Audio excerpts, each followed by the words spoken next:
Seeing that I have a quorum, I will now call this meeting to order.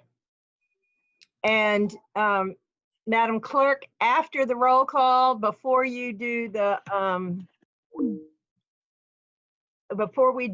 adoption of the agenda, I want to do a moment of silence. So we'll go ahead with your opening about the electronics, then the roll call, and then we'll have a moment of silence, okay? Thank you. All right. And so before I make the announcement about the electronic meeting, I just want to share that simultaneous translation is being provided tonight in Spanish via Zoom. The link to access the Zoom meeting can be found in the meeting notice. Once logged in, click Interpretation and select Spanish to listen to the interpretation. All meeting participants are encouraged to speak slowly and deliberately to allow for accurate translation. Now, this meeting is being held as an electronic meeting pursuant to and in compliance with the City of Richmond Ordinance Number 2020-093 and the School Board's resolution approved April 20th, 2020. The notice of the meeting stated the following. The meeting would be a virtual meeting and would be live streamed on the school division's Facebook page. The public could view it there, and the link was provided. The board would not receive public comment. However, public comments could be submitted to the clerk at speakers@rvaschools.net. The comments would be shared with the board and posted to Board Docs. Okay. And the agenda for the meeting was posted to the RPS Board Docs site, and the link was provided. After roll call, it will be determined how many and which board members are participating.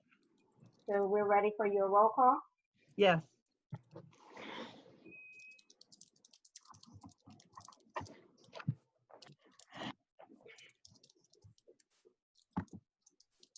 Ms. Page? Here. Ms. Cosby? Mr. Young? Dr. Sapini? Yes. Mrs. Dorr?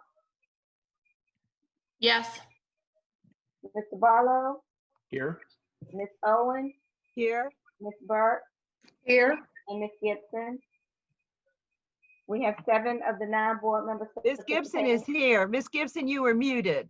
I'm here. Thank you. I did see her. 7 of the 9 board members are present.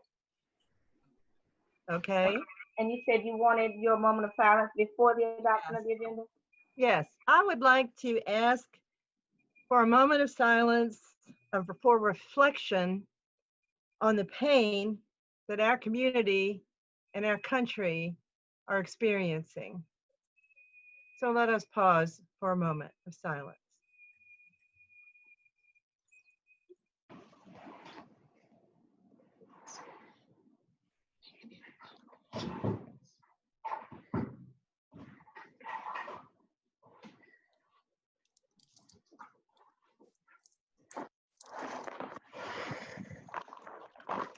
Thank you all. Okay, now it is time for the adoption of the agenda. I do not have any changes.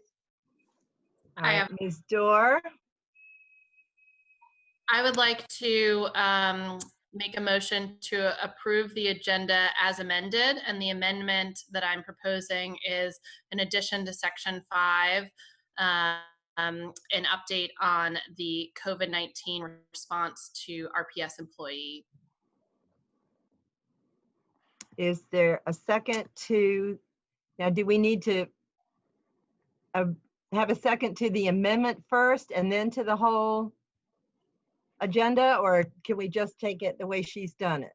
You can take it the way she did it. All right, so we have a second. Do I have a second to the motion as amended with Ms. Dorr's amendment to add to section 5 a discussion or presentation on the COVID-19 and the response to an employee being Seconded. Second. okay.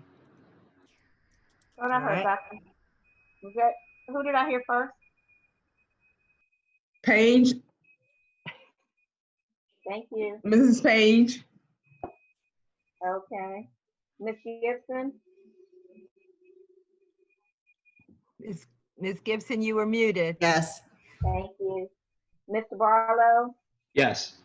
Ms. Dorr, Yes. Dr. Sapini, Yes. Ms. Page, Yes. Ms. Burke, Yes. Ms. Owen, Yes. motion passes. Well, Ms. Cosby has joined us.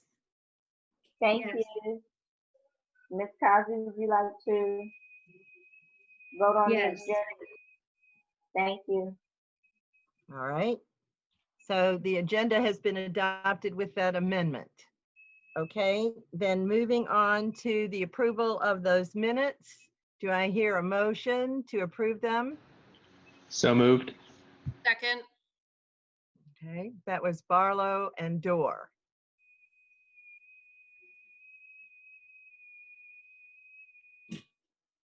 Ms. Page, Yes. Dr. Sapini, Yes. Ms. Dorr, Yes. Mr. Barlow, Yes. Ms. Gibson, Yes. Ms. Cosby, Yes. Ms. Burke, Yes. Ms. Owen, Yes. motion passes. So the next item is public information, and we are only doing 2 minutes, correct? That is correct. Okay. Let me pull those up.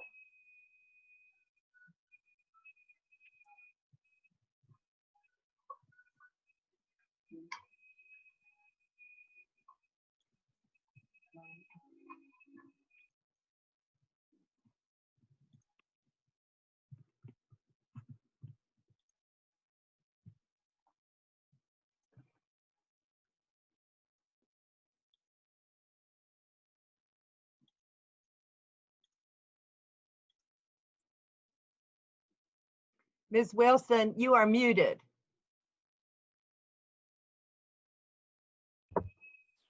Okay, Okay.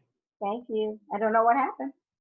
Thomas Hartman, regarding the vote on curriculum, the choice is to hold on by our teeth to the status quo or to leap forward.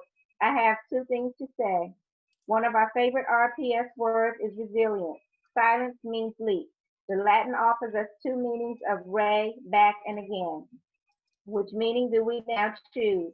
Is it our intent to get knocked down and then leap back up? Or do we stand where we are, uncrumbled, and leap again? Take Muhammad Ali.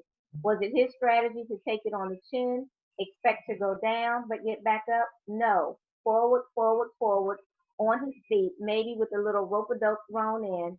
Forward, forward, forward, curriculum, curriculum, curriculum. My second point is when in doubt, honor your leader. In this case, Jason Cameron. Yes, you, the school board, share the leadership, but the leader is Jason Cameron. When in doubt, honor the vision and wishes of the leader. In this matter, there is no ambiguity. Please dig deep and vote yes, or in Mr. Young's case, aye.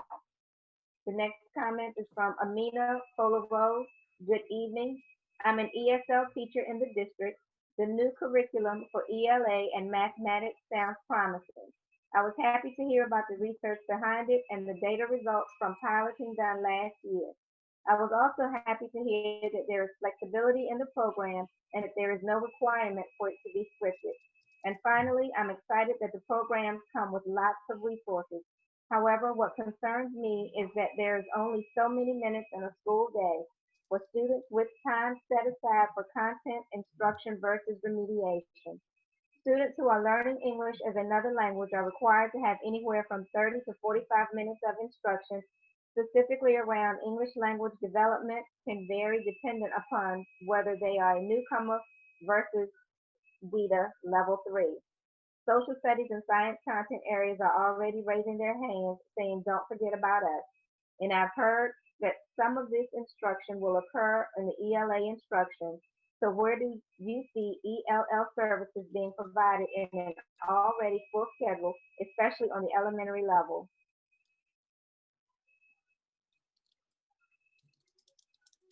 Teresa Kennedy. Dear RPS school board members, thank you for the opportunity to write each of you regarding the new curriculum adoption for the ELA and math. I am extremely excited about the new curriculum and the opportunity it will provide for our students and faculty. After my personal review of the curriculum, I realized that curriculum will provide our students an opportunity to engage in literacy that is culturally relevant and rigorous. During my review of the K-2 literacy framework, I discovered how the systemic process will help our students learn to read. It is imperative as a district we provide the literacy of our students and help them engage in learning that is meaningful. As we embark on distance learning, it is important for us to engage our students in culturally relevant materials that will reposition them as the owner of their learning. By affording students this opportunity, it disrupts the old routines of teaching and learning that makes the students dependent on the knowledge of the teacher. Yes, this will stretch all of us and take us out of our personal comfort zones. However, it will be worth it if students begin to take ownership of their learning and think critically. If you would like to discuss this request further, please contact me at your earliest convenience, panders2@rvaschools.net. Thank you for your time, service, and consideration. Ainsley Perkins, good evening, school board members. For the past several years, I have watched the top leadership of this motion. I'm sorry? I don't know. Keep going. We I think have the, watched, Ms. Wilson, could the whistling be coming from your computer? I don't think so. There's a whistling. Yes. Okay. Continue on. Okay. For the past several years, I have watched the top leadership of this board bully a colleague, and it is time for this behavior to end. Each of you sought election because you had a strong desire to invest in RPS and support the hard work demonstrated every day by the students, teachers, and staff. You represent those who elected you, but you also represent the students of RPS, and they deserve to have behavior modeled for them that is respectful, thoughtful, and most importantly, not bullish. You are 9 individuals who have expertise and opinions that will not always reach consensus, which is to be expected. You as the board are responsible for developing a system that supports instruction, charged with asking thoughtful and sometimes difficult questions of the administration, and most importantly, to ensure transparent and accountable governance. Let's be more mindful of the personal biases, move forward, and be better. Tracy Saunders, I would like to provide a public comment in support of the adoption of Eureka Math. I was the K-12 math specialist in another state prior to coming to Richmond Public Schools. In my experiences with districts in another state, I was able to see the positive impact that this program has had on many students. This program provides students with the ability to understand mathematics as opposed to just getting the right answer. In the past, math class used to focus on who got the problem right and then on to the next problem. Students were given a concept or skill, taught it, answered problems, and then tested on it. Then off to the next concept or skill and repeat, making the answer to the problem the most important part of the math lesson. While the correct answer is still important, the focus is on understanding why the answer is correct. The current Virginia standards and the world we currently live in require more. Students need to be thinkers. Students need to understand when and where math will help them solve real world problems. This requires students to understand the skills they are learning and when to apply these skills when needed. This is what Eureka Math does. It helps students learn the skills or concepts so that the students get a deep understanding of the knowledge, skills, and abilities learned. We want students to have the opportunity to understand the what and the why. Eureka Math will help RPS with this goal. Thank you. Kathleen Tisdale. I am a teacher for RPS. I am just writing to voice my opinion about using RPS funding to buy new curriculum.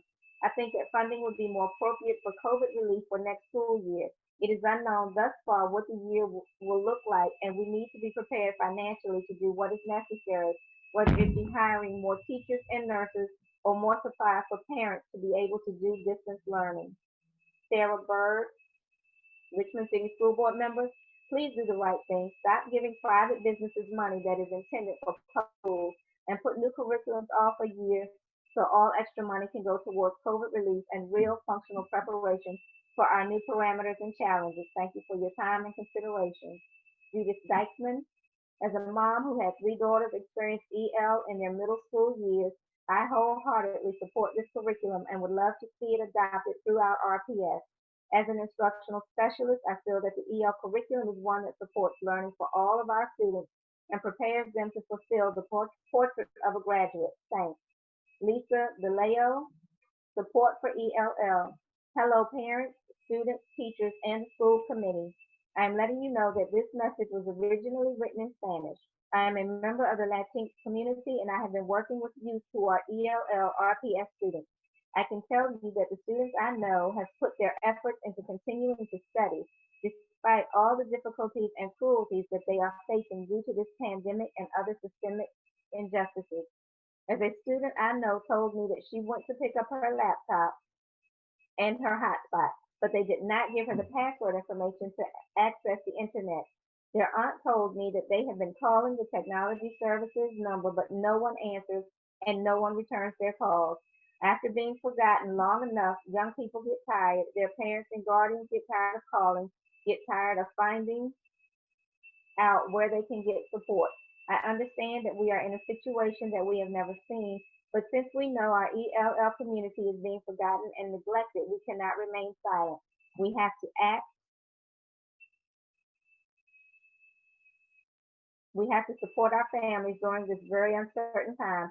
Thank you very much for your time, and I hope that soon we will see necessary changes. Thank you.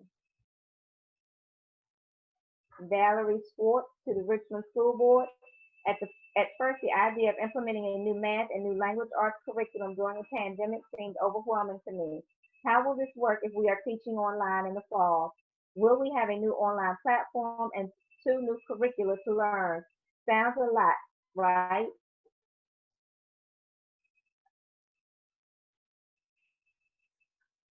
Then I started to think about it.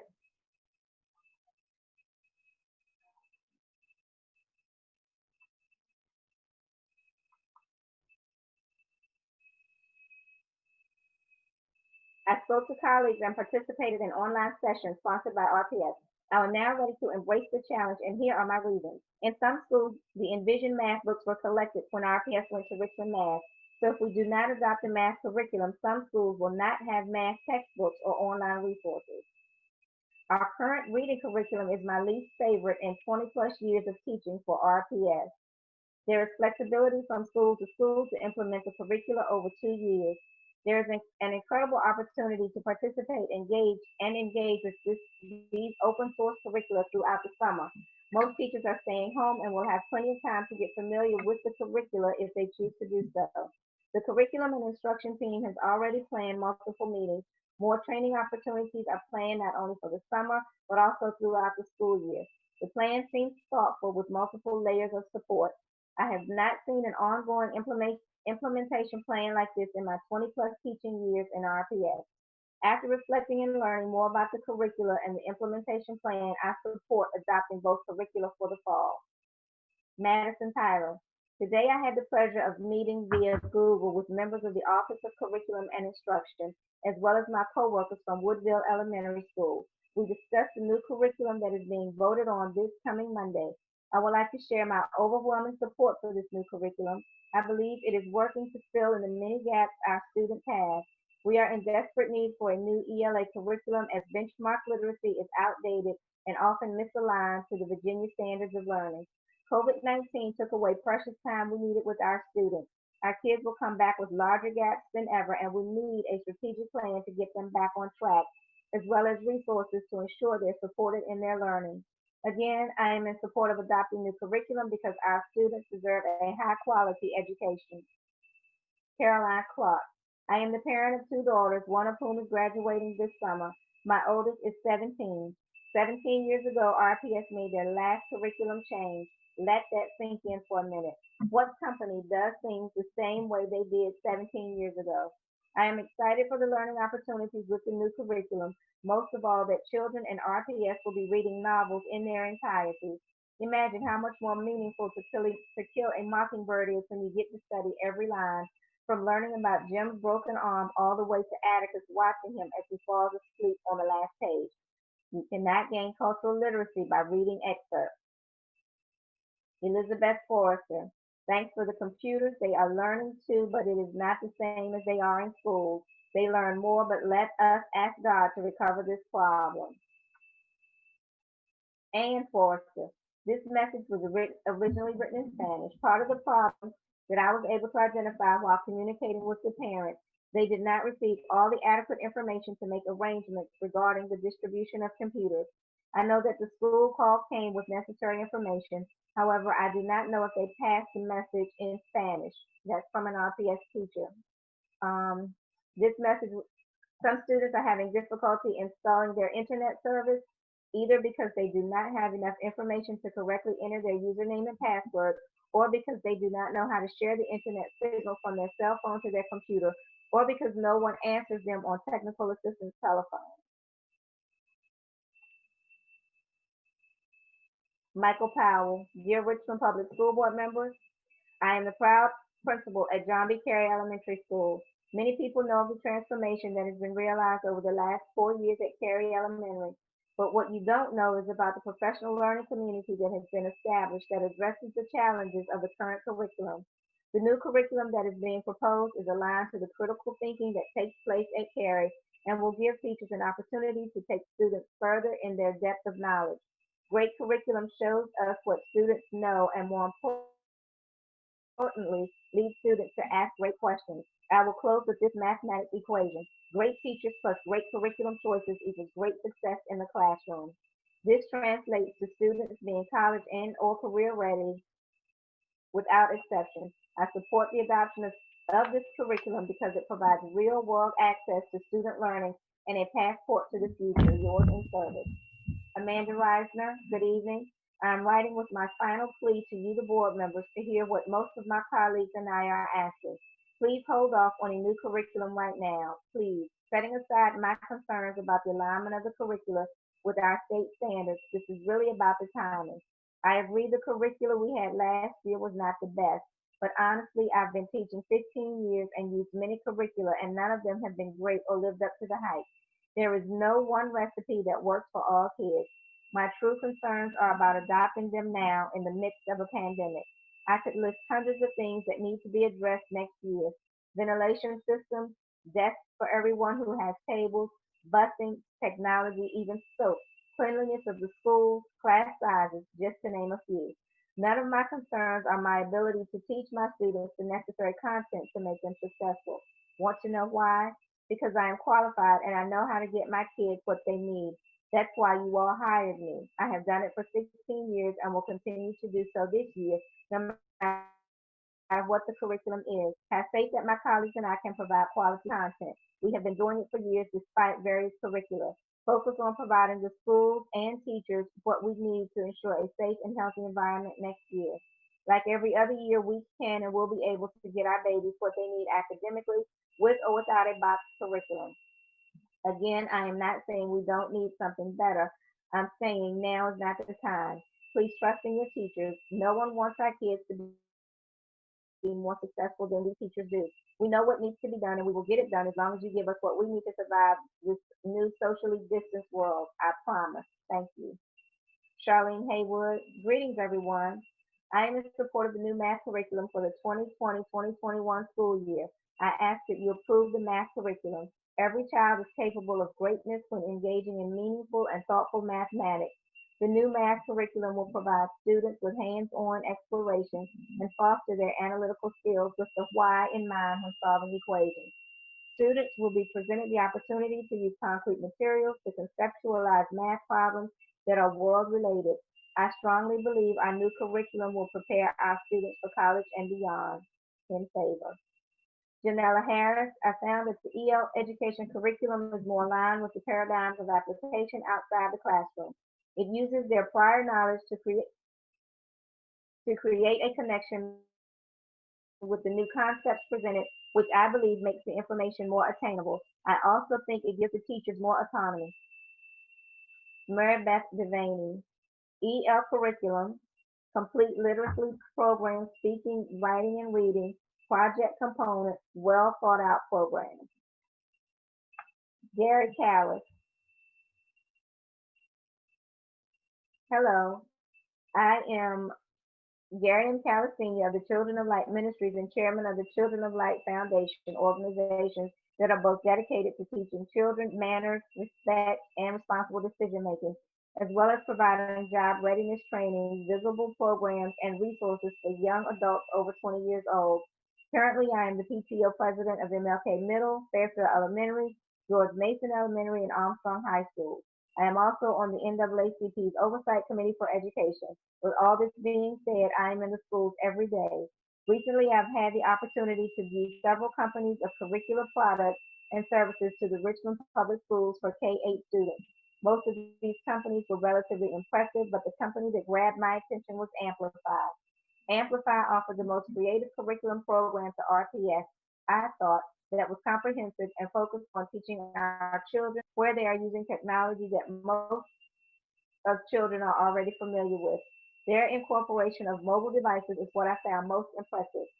Most young people today are basically born with a smartphone in their hands. In times past, smartphones were expensive and only owned by those of means. Now, most cellular companies are giving smartphones were expensive and only owned are giving smartphones away. Most smartphones are devices that powerful handheld computers that can accomplish more than making calls, sending texting, visiting social media sites, and ordering from Grubhub or Amazon. Utilizing a curriculum that employs smartphone technology is a game changer. Almost every student, regardless of economic status, has their own smartphone within arm's length 24 hours a day. Jokingly, I'm sure that most of you have your phones on you right now and are probably texting someone or visiting social media while this email is being read. Teachers will tell you that their students are constantly distracted by their phones. With that being said, let's use the phones as a learning tool. 2 minutes are up. Christy Joe Adams, support for the math and reading curriculum. Hello, RPS School Board. The adoption of the new curriculum is necessary for many facets of an RPS student's learning. This is a vote for math and reading, but it is also a vote for the arts. I ask that you consider this adoption to create continuity for students within our district. As the coordinator of arts education for RPS, I have observed that the lack of continuity in curriculum causes many problems for content areas outside of math and reading. There are teachers who are doing their best to support cross-curricular efforts, but find it very hard to do so as itinerants, who share schools and have students on many different levels using many different resources and platforms. When planning lessons in the arts, one of our goals is to enhance and support core classroom instruction to develop well-rounded students who have the ability to relate content across subjects. I ask that you vote yes for our students so that we, in all content areas, can provide the best for our students across the district in every classroom and in every subject. Ann Wendell, dear school board members, as a reading specialist, literacy committee member, and middle school teacher and facilitator, I highly recommend the EL curriculum.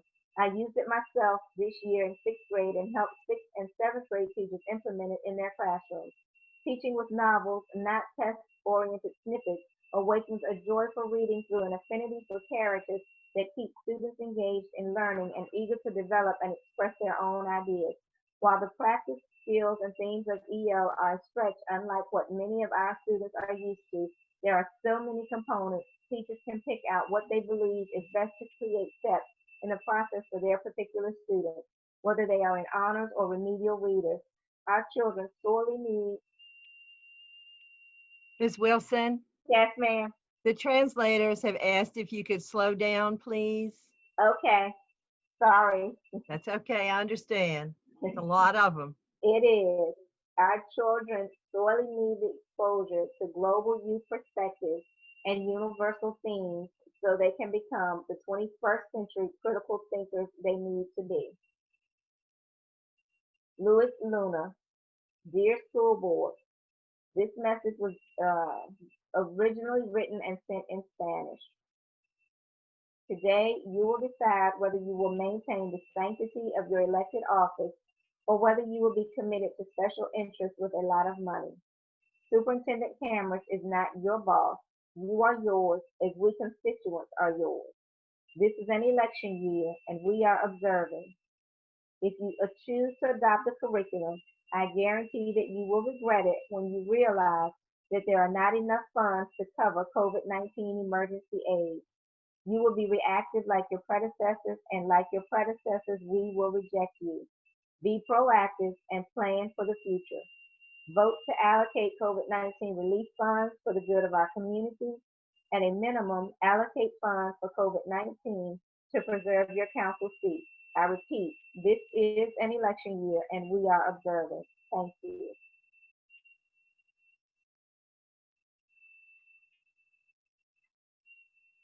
Jasmine McKay.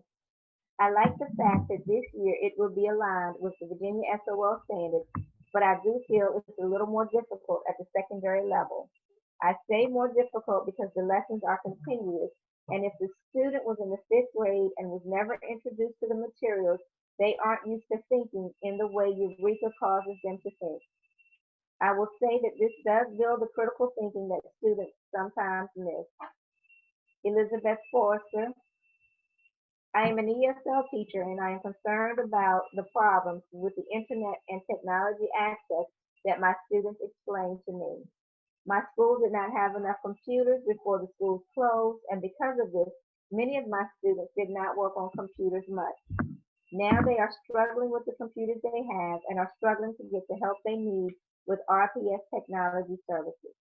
I am asking that the school board consider the need for a more robust technology assistance program as we move into the next school year. Please consider including bilingual computer technicians, simple and easy interpretation access for families when calling for help, and computer classes for parents. Have a great afternoon.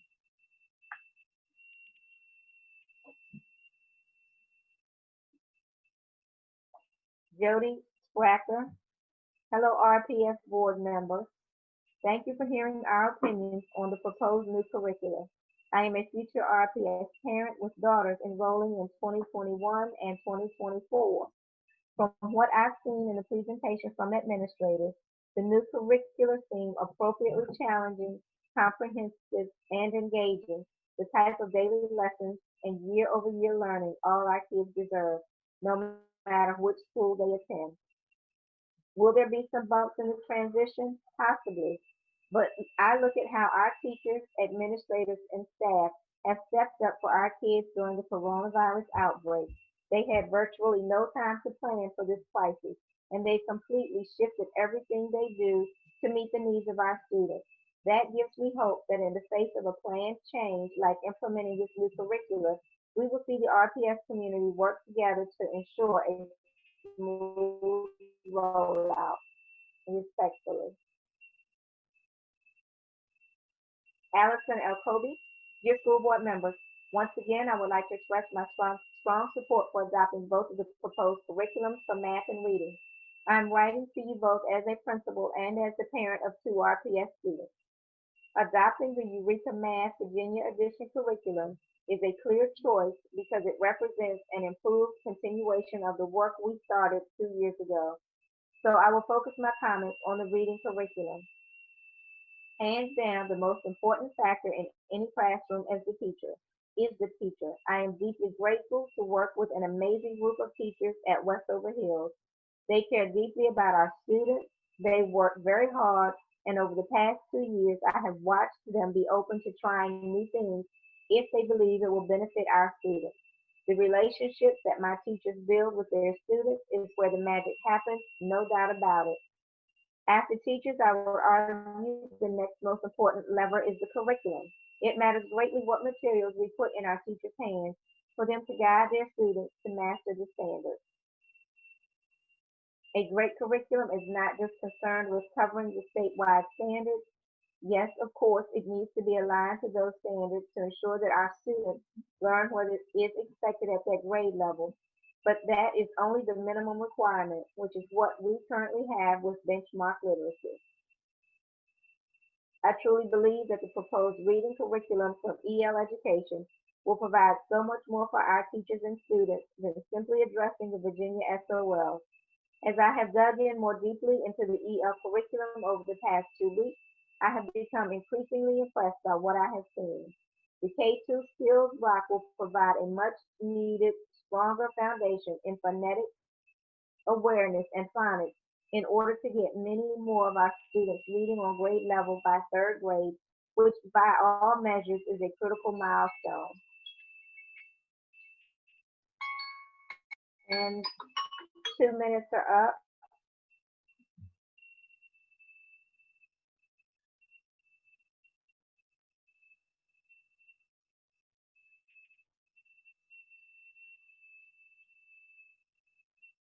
Barbara Haas.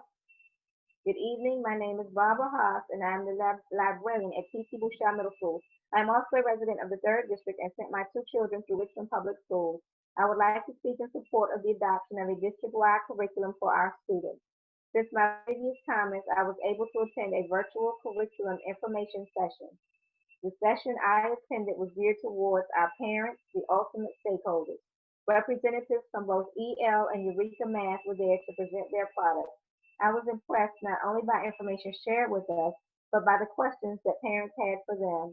I'm including my original comments as I believe that this is so important, but I would like to add that especially now as we work tirelessly to figure out what school is going to look like in the fall, it is so important that we are providing rigorous, engaging lessons to all of our students. Even the most educated, involved parent who is home all day is not a long-term solution to educating our children. I hate that this is an email as I don't in any way mean to sound judgmental, and it's hard to get a tone of voice in an email, but it is our job to teach the children of Richmond. Let's give our teachers every tool in the box and help them do that. Please make this investment in the future of our children. Hashtag fund our schools, hashtag RPS strong, hashtag teach with love, hashtag stay safe. I was honored to serve on the district literacy plan committee. I saw firsthand the efforts that went toward reviewing different curriculum options. I also see every day what a strong curriculum can do for teaching and learning in my building. Here are some bullet points about why this is so important. Equity. Whether you are a veteran teacher or it's your first year, we want to make sure that our students are getting the same high quality, rigorous curriculum. Many of our students are very transient. It is imperative that no matter what zip code they live in, they have the same access to learning. And time is up. Tamara Robertson, dear RPS school board members, I am the reading coach at Westover Hills Elementary School.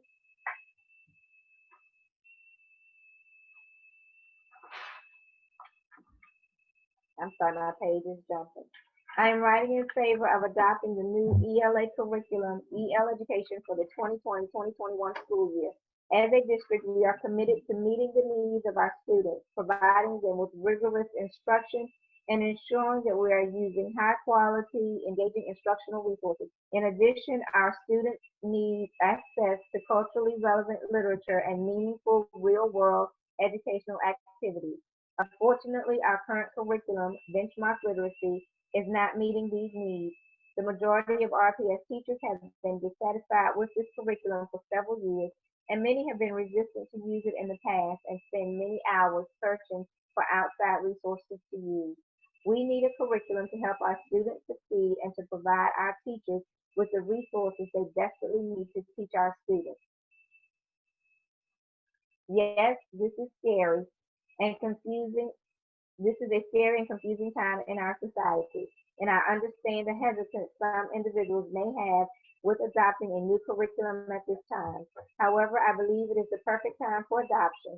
Our students deserve more. They deserve a curriculum that is research-based with a history of proven success. They deserve a curriculum that is culturally relevant and timely. They deserve the best education possible. We need to act now. We owe it to our students.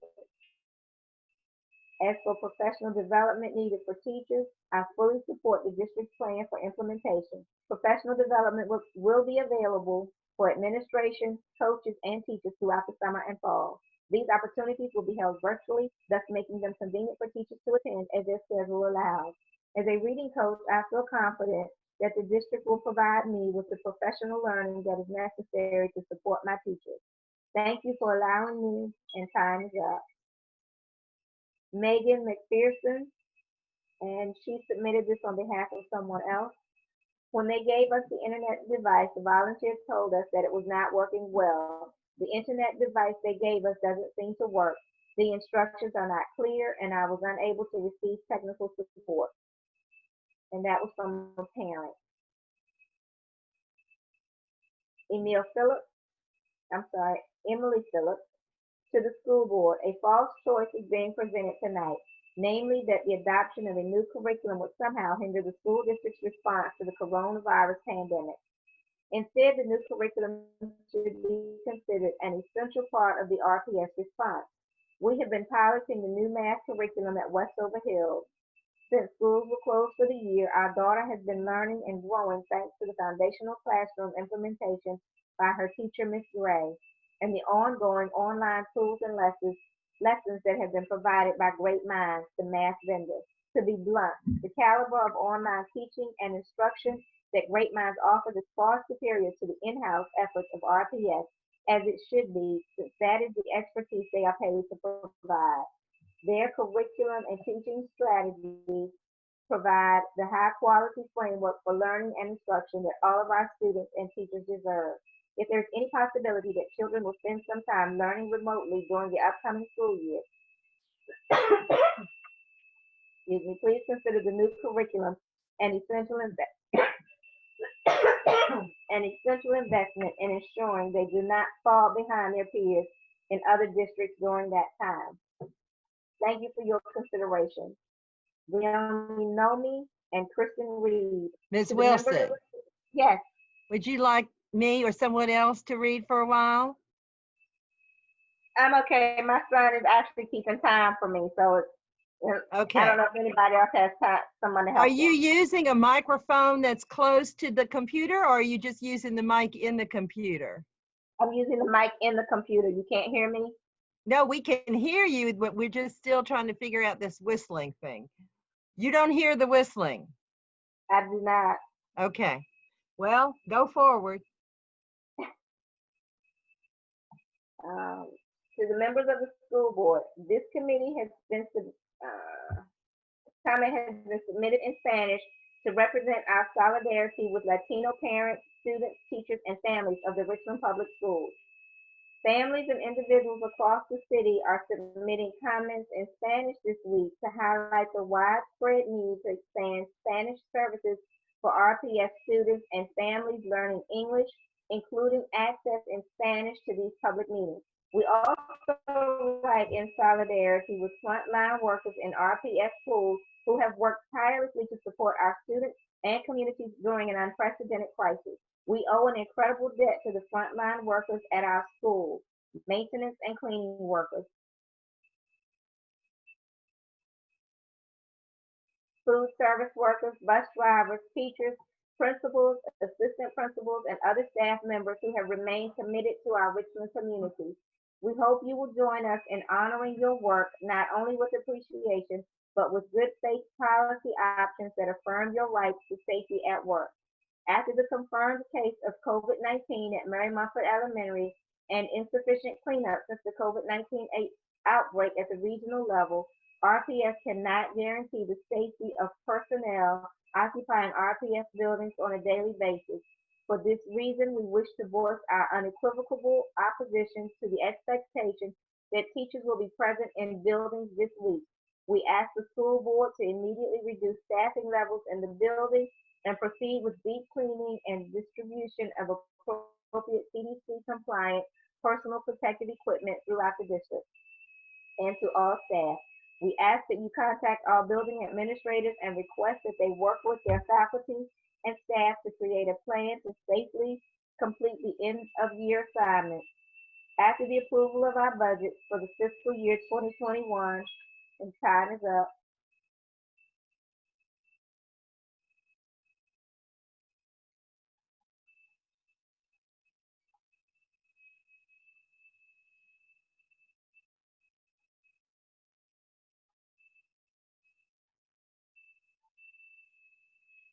Nakia Hurt.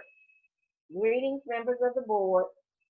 I am the proud principal of Linwood Holton Elementary. I have been listening to the discussion of the curriculum adoption for the past few weeks, and today I feel comfortable sharing my support on moving forward with the purchase implementation. Fear is a powerful deterrent and can cause delusions of failure. Out of this pandemic, we have birthed an electronic platform that neighboring districts want to emulate and utilize. If you had asked last year if RPS would be leading the way in digital learning, many would have said no, it couldn't be done. We are not ready. But we have champions in our districts, and what may have seemed impossible is clearly visible. I am excited about the opportunity to learn alongside my teachers, and even more excited about continuing the positive progress RPS is making. I am asking you to vote yes tonight. We can do it. Respectfully. Shayla Holman, good evening. First, I would like to say thank you for all that you are doing to ensure the success of our students in Richmond. I am the principal of Overby Shepherd Elementary School. While I know that these are tough times and you have some difficult decisions, I want to again reiterate my support for the adoption of the new curriculum. Having had additional time to dig into both, I am even more certain of my decision. The EL curriculum encompasses authentic text and connections to real-world experiences that would benefit our students. In addition, there are components to support differentiation for all learners. Our school worked through Richmond Math this year and saw differences in the mathematical discussions that students were able to participate in and the deepening of conceptual mathematical practices. I definitely believe that we will need to focus on the social and emotional well-being of our staff and students. These are unprecedented times, and we must take care of each other while we navigate these uncharted times. However, we are charged with taking care of the whole child. We must not only consider their emotional and social well-being, but their academic well-being too. The curriculum will allow us to support the academic journey of our students while we also support their emotional and social needs. In addition, we will be providing teachers with the resources and support that will make this transition easier. Again, I appreciate all that you do to ensure the success of our students and staff. Please consider this as a step in your continued support of Elizabeth Jorgensen Best. Greetings, members of the school board. With the recent events going on, I feel as though we need to focus on what is best for our kids. With the unknown related to COVID-19 and the protests going on in our great city, we have a greater need to focus on supporting our students of color and poverty and how we can adjust our teaching practices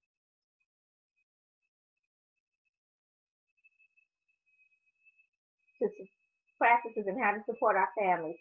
Although this reading curriculum sounds beneficial, I think we need to know as teachers how we are going to be implementing it, especially before it is approved. This is a lot of money we are spending without a concrete way we are expected to use it. With math, we have piloted 2 years of Eureka Math, or a spinoff, and are more prepared for this program. I hope you all take the time to consider all the ways we can affect. I'm sorry I cannot pronounce this person's first name, but it's Richardson is the last name. As we emerge from a very painful weekend, I feel compelled to continue to advocate for an English language arts curriculum for Richmond Public Schools students. As a parent of Richmond Public Schools middle school students and as a Richmond Public Schools employee, I see the two Americas ideal represented in many of our schools. Moreover, I know that the poverty and injustice that many of our students experience is too often accepted as a fact of life.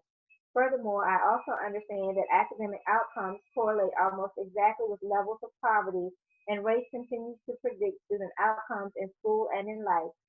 However, we can close the widening achievement gap by offering students better school experiences. We show our students how we feel about them by what we place in front of them. As an urgent priority to all students, we must grant access to grade appropriate assignments no matter their race, SES, performance levels, or implicit biases. We show students that they matter when we give them access to instruction that asks them to engage deeply with challenging and culturally relevant materials. We show our students that they matter by allowing them to engage in learning that validates and celebrates their voice, identity, cultural, and lived experiences. This is no small matter. I'm asking that you transcend your own cultural biases and empower students intellectually, socially, and emotionally by allowing them to use culturally diverse and relevant text to impart knowledge, skills, and beliefs. The use of the culturally diverse and relevant text in teaching ultimately bridges and explains the mainstream culture while valuing and recognizing the students' own cultures. I am asking that you allow my son and thousands of other Richmond Public School students to know that they matter. Tawana Giles. Good evening, Superintendent Cameron and school board members. I am the principal of George Washington Carver Elementary School, where we are the home of the Peanuts. I ask that the school board adopt a new curriculum for reading and math for the 2020-2021 school year. The new curriculum will be a clear roadmap to provide a conceptual understanding for our RPS scholars. Approving the new EL curriculum means that we are providing a better future for all RPS scholars. Principals will be able to support teachers in their building with rolling out the new curriculum and PLCs. Teachers and administrators will train together in order to ensure consistent messaging. This is a great timing. Curriculum changes can positively happen if educators are ready and well prepared.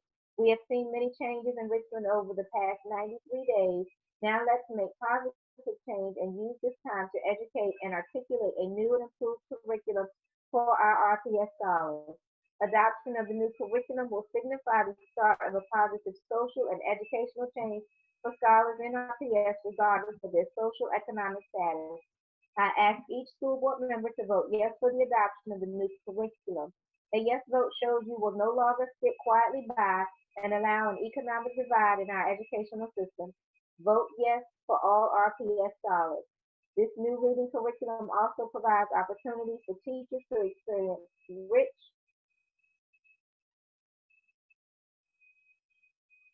professional development opportunities that help build their capacity as educators. Please give the RPS students the new curriculum they need. They continue to compete on a global level.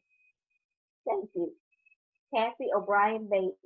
I am the reading coach at Broad Rock Elementary School, where I have taught since 2011. I am writing to urge you to please vote to adopt the EL curriculum for language arts. Now more than ever, we need a curriculum that is current, aligned to the SOL, and uses best practices to give our students the foundational knowledge they need to become proficient readers. We cannot let another year pass with subpar materials being used to educate our children. Our current curriculum is out of date and out of print, and using it for another year will only magnify any learning loss that has occurred since school closed in March.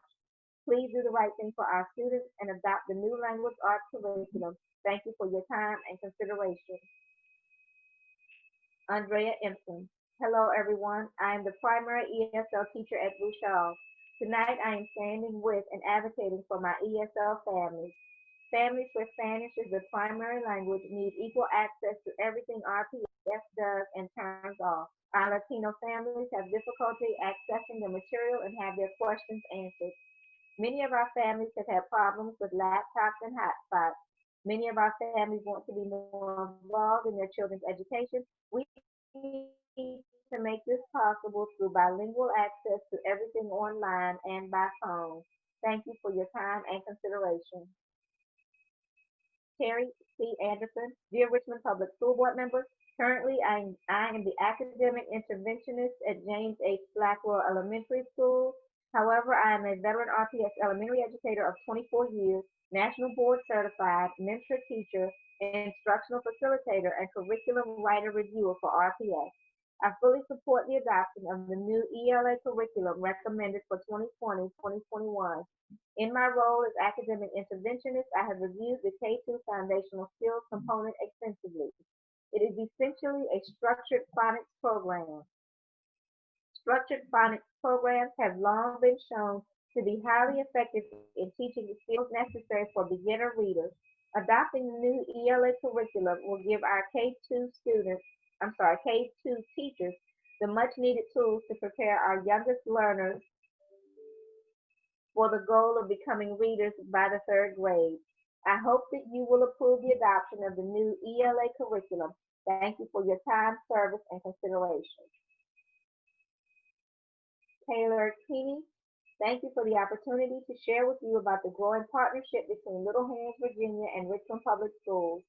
As soon as it was announced that schools will be closing to help stop the spread of COVID-19, staff from RPS realized that families coming to meal distribution might need food and basics for younger siblings, either because they couldn't find the items or couldn't afford them. Over that first weekend, Little Hands packaged up thousands of diapers as well as white soap, lotion, diaper cream, formula, and baby food into basic boxes for each meal distribution site.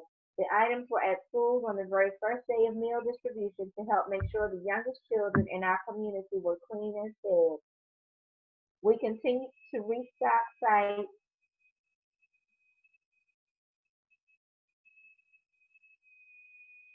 and today delivered 2,000 diapers to 5 school sites across the city.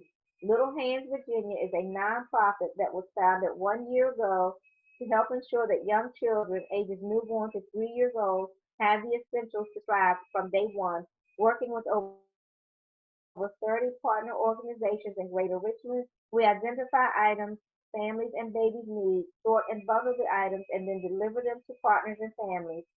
Our work with Richmond Public Schools started at the beginning of the 2019-2020 school year, working with the McKinney-Vento program to make sure students and siblings experiencing homelessness have items to care for their young children. Helping provide essentials to some of the most vulnerable in our community, young children, is critical to helping end the cycle of poverty and improve outcomes. We love working with Richmond Public Schools and will continue to be there for your students and families through this very difficult time in our community. With kind regards. Deanna Fierro, Richmond Region League of United Latin American Citizens Council 4614 would like to inform the RPS school board members that we continue to urge them to postpone their adoption of a new curriculum for the 2020-2021 school year. Now more than ever, we urge the school board to use funds from the curriculum line item to plan for the return to school either in person or virtually. In response to recent nationwide political events, we also urge the school board to increase funding to trauma-informed care services to both RPS students and educators, and to fund cultural competence training to all RPS employees. Our LULAC Afro-Latinx members have first-hand experience with systemic racism both in their home countries and here in the United States. We stand in solidarity with them and the Black American community and urge the school board to dedicate a meaningful amount of time to evaluate its own policies and procedures that continue to support systemic racism in our schools, city, state, and nation. Richmond Region LULAC understands the need to have an effective curriculum, but as long as our school system fails to serve and protect students who are historically marginalized, resources like a new curriculum will only benefit those who are privileged enough to engage in the resources both while at school and at home. Postpone the purchase of the curriculum until access to online learning to all RPS students and families can be guaranteed, and conduct a disparity study of our division to guide your decision making with accurate data and authentic community feedback. Thank you. Jennifer Blackwell. Dear school board members, I am the English Learner Success Specialist for the division.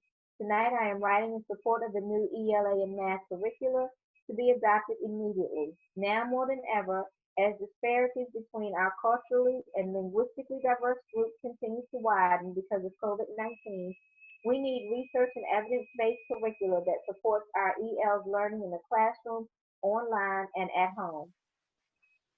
Currently, our ELs are not being served equitably.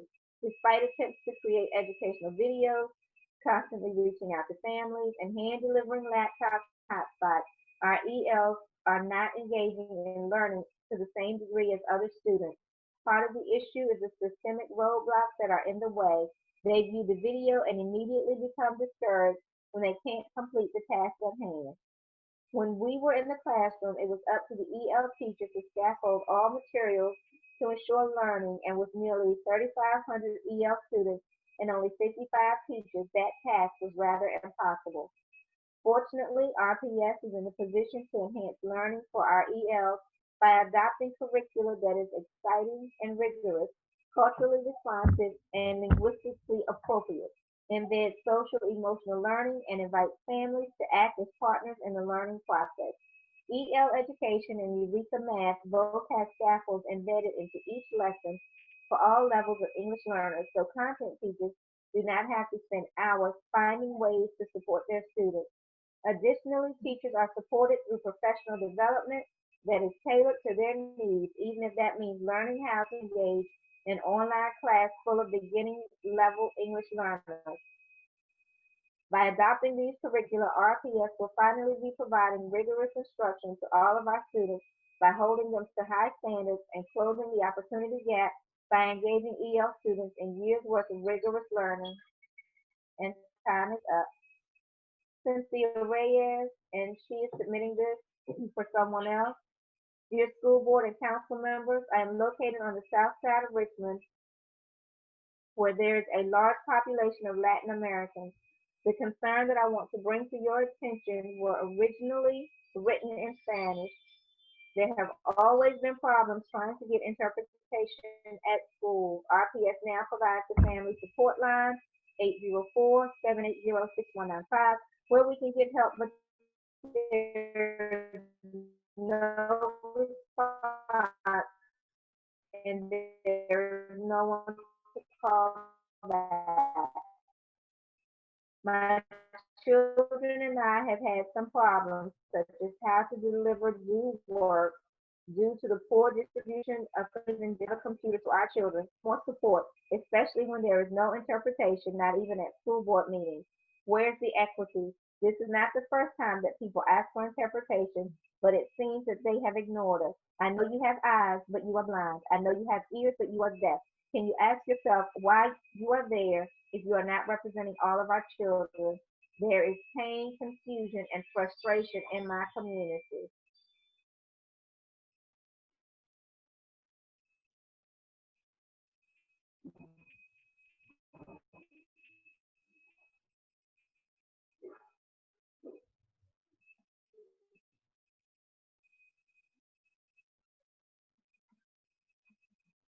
And she submitted another one for another parent. Good afternoon, board members. They told me that I can do this in Spanish because my English is not good, but my language is perfecta. I am asking for help for my son who is going to WIC school, and my son is trying to finish the classes, but it is a difficult specialty if I cannot help. You see, I didn't finish school, but I work hard to give them a better education than mine.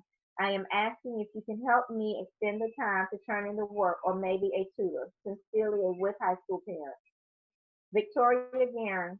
I am currently the world language secondary ELA instructional specialist for Richmond Public Schools. I am a RPS parent with 3 children attending various RPS schools and have a child who is excited my career towards educating and supporting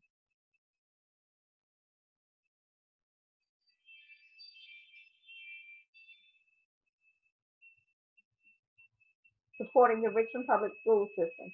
As a former English teacher of 20 plus years with experiences within RPS, the public school districts of Macon, Georgia, and a private school system in Richmond, I am well aware of the challenges and resources needed to effectively teach an English curriculum.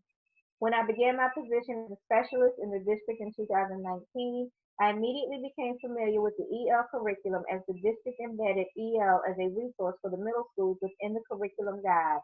I quickly learned that the EL curriculum is not only rigorous, but it creates the opportunity for students to become exposed to various genres of literature in an array of cultures, historical periods, and rich texts of writers from multiple ethnicities.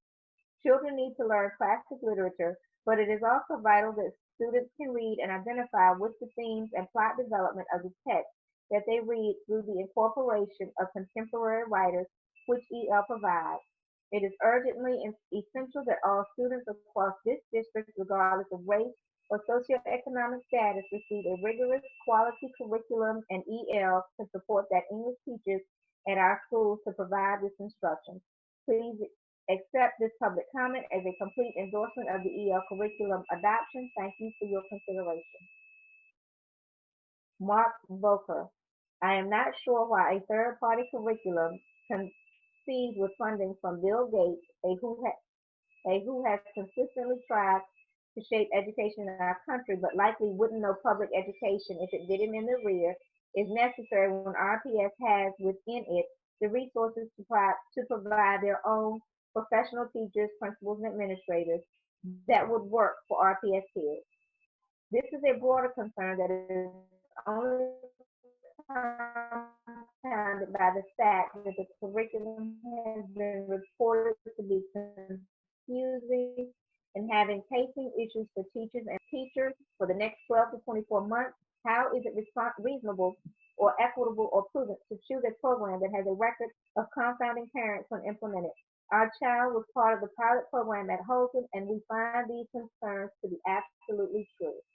At this time, if we are really worried about our kids' education and well-being, I cannot understand how all of our time and resources are not going into getting kids back in the classroom safely for at least some amount of time. Research shows that our younger kids will suffer the most from the lack of physical time in the classroom, socializing with their peers. There is no way that getting back to school won't cost a lot of money, and we should be busy making the case that we are going to have to make some sacrifices in support of putting education first. But there is also no way a box curriculum is going to make up for not kids in the classroom, even for a few hours a week. I worry that RPS may be missing the forest for the trees. Purchasing an outside curriculum should be the least of our worries right now. Ms. Thank Ms. you. Wilson, Meredith Jackson. Ms. Wilson, Yes, you're ma'am. having some technology issues. Your voice goes in and out and slows down and comes up. So if it's okay with you, I'm going to ask Ms. Dorr to take Okay. over. That's perfect. Thank you. You're welcome. Ms. Dorr, you have a timer and access to the comments. We'd be beginning with Yes, Meredith great. Dash. You got it. Okay, All right. thank you. No problem. Meredith Dash, as a local environmental educator who works in Richmond Public Schools, I am in support of adopting both the EL education for ELA and Great Minds Eureka Math Slowly. VA edition. Slowly. My mission is to show teachers and students in Richmond the value of our natural resources and to empower them with the tools and knowledge to make decisions about environmental issues. These decisions are critical for our community of diverse learners if we want to create a more climate resilient future.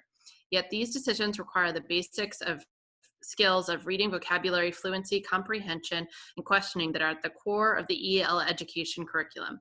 In addition, the skills covered by Eureka Math curriculum, such as Socratic conversation, exploration, and concrete examples, will provide a stronger foundation for our young people to understand the science behind environmental issues. As a trusted partner with RPS, the best part about adopting these curricula will be having access to them, as many of the materials are open educational resource. Having access will allow me to blend my lessons closely with what is being taught in the classroom. Furthermore, as a partner, I can reinforce topics and skills in after-school and summer settings where programming takes place. I strongly encourage you to adopt both the proposed EL education and Eureka Math curricula for K through 8th grades. Sincerely. Laura Anderson, I teach third grade. Slowly. The translators are asking that we slow down. I know it's a lot, but please, thank you. Sorry, I just can't see them. Laura Anderson, I teach third grade at Westover Hills Elementary. I just taught reading this year and found the benchmark curriculum extremely unhelpful. Neither my students nor I found the books or posters interesting or engaging. But more than I don't like benchmark, I really love EL. I know the timing isn't great to roll out a new curriculum, but I feel like the literature included in the EL curriculum would be an incredible add. If we are distance learning, we need to make the most engaging literature and program to keep students online. If we're at school, even better. All I know is that I don't want to be stuck with benchmark another year. I urge the board to adopt the math and reading curriculum for the next year. Cynthia Reyes, for a parent.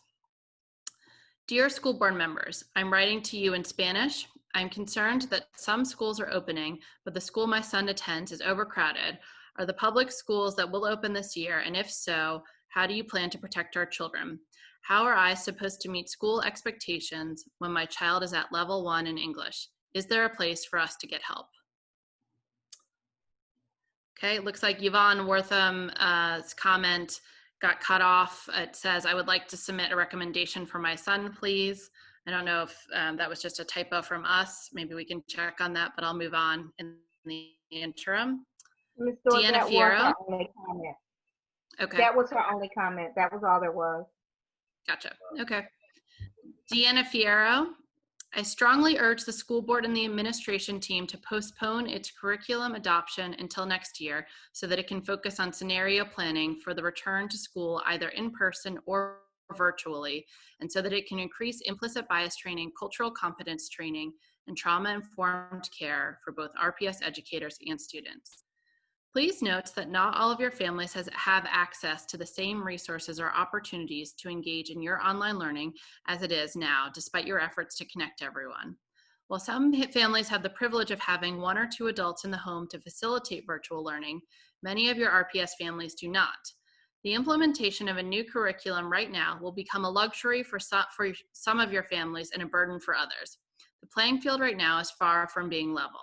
For educators who are trying to teach their own children at home, support a family member who has lost their employment, and who are still working to stay connected with their own students may also struggle with the new set of expectations on them if a new curriculum is adopted now.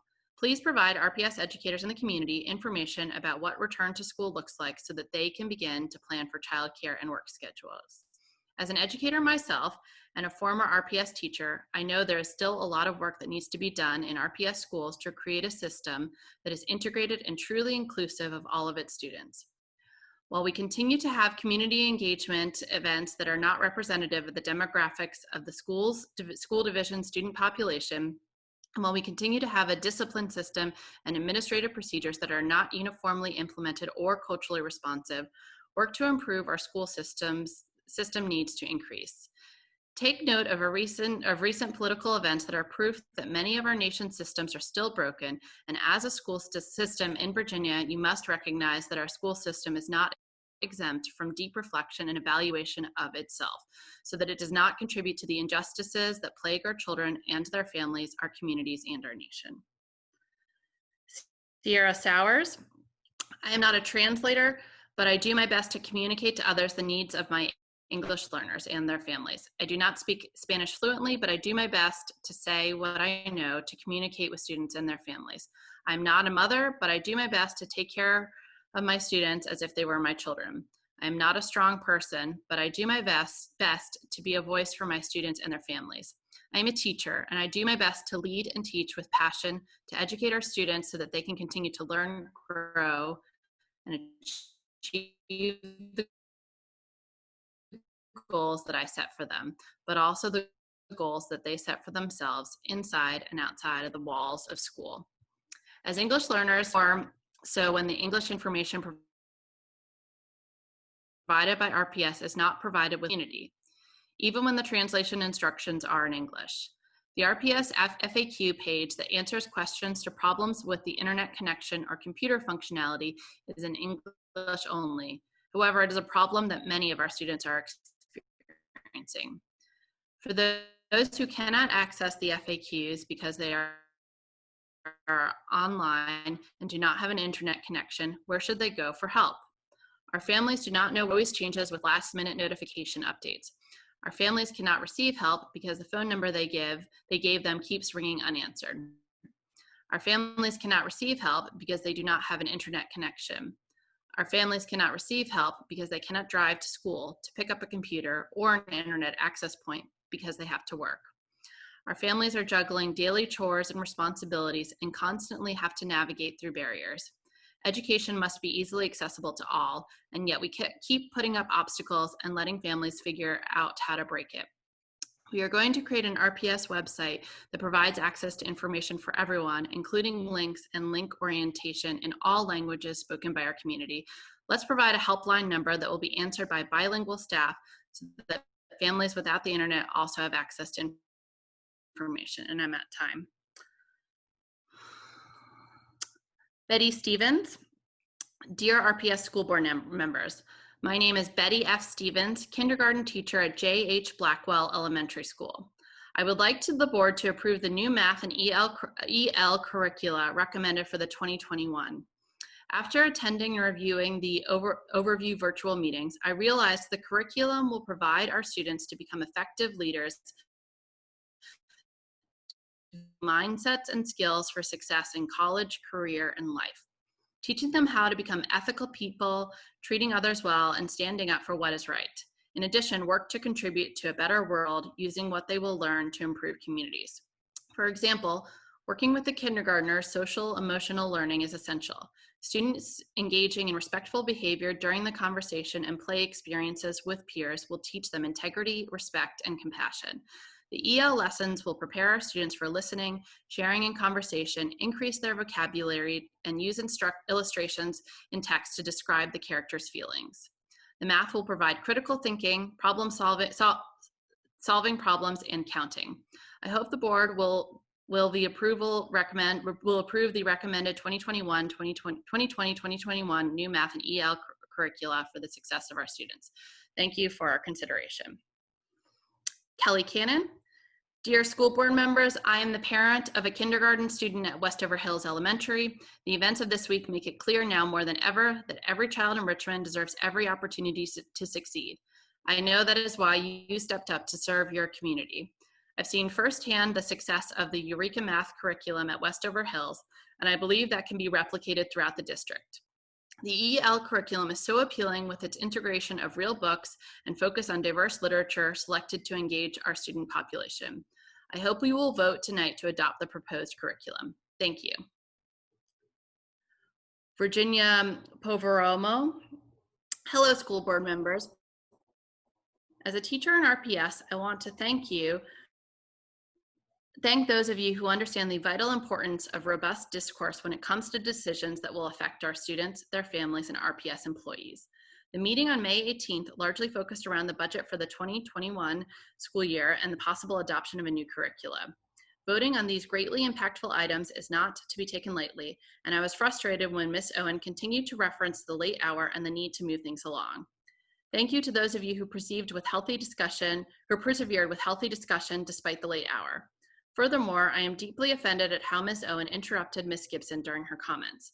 Ms. Gibson was barely able to state her point relating to equity when she was cut off. Ms. Owen, as white women, it is our responsibility to be silent and listen when a person of color is discussing matters of equity. As difficult decisions continue to be made for what assuredly will be an unprecedented upcoming school year, I hope proper time will be allocated to discuss important matters before placing your votes. I also hope that all voices will be honored and heard during these conversations. Best regards. Jerome Lesions. Hello, I have read a few times and still thinking about the proposed curriculum RPS would like to institute that I mentioned the subject line.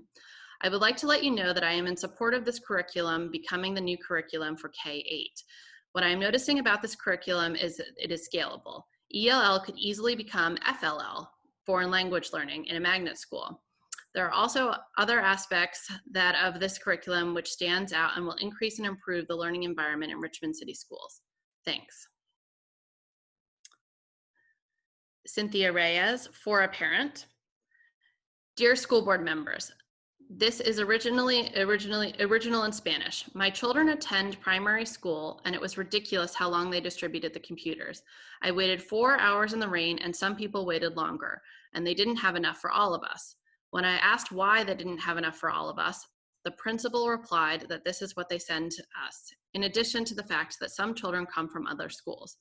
It made no sense to me if all schools had the time and date and they were supposed to have their own computers. I know a few weeks have passed, but I want to get your attention and I know that there is nothing you can do about it, but I know many of us feel that was unfair. Sincerely, Elemental Father. Rose Estes. To Mr. Barlow and the school board, as a parent of rising kindergarten who will attend Fox Elementary in the fall, I would like to express my strong desire to support the 2 new curricula proposed by Richmond Public Schools. From what I have seen and heard, these options look clear, helpful, and like they will have great online components for learning. Current situation and uncertainty of what will come in the fall, I want to feel like parents and teachers are well equipped to handle educating all of our children in the city. And I think the best way to do that is to have a good virtual option that can guide us to help in this endeavor. Let's not add to the burden of all our children falling more behind in learning. There wasn't much we could do to prepare this spring, but there is something we can do to prepare for the fall. Adopt the new curricula, please. Daniela Jacobs. Good evening, honorable school board members. Many questions and concerns always come to mind when curriculum is up for adoption.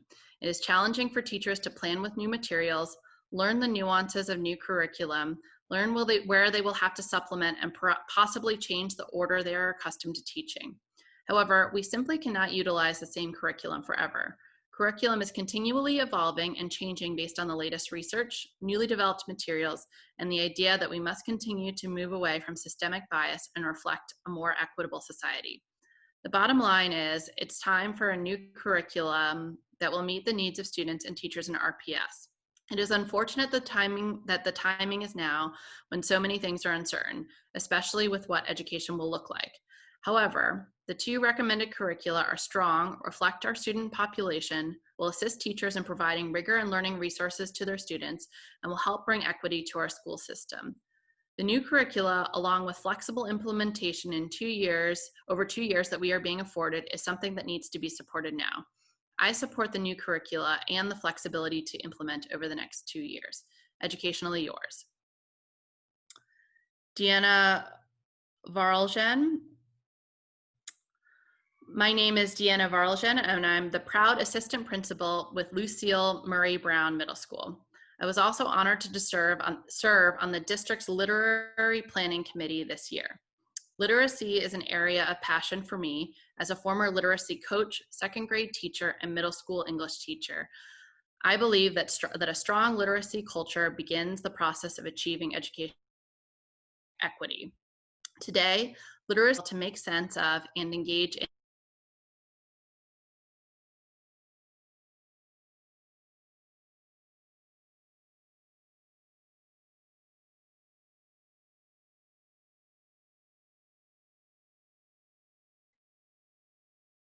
choices and supporting data to differentiate within the curriculum.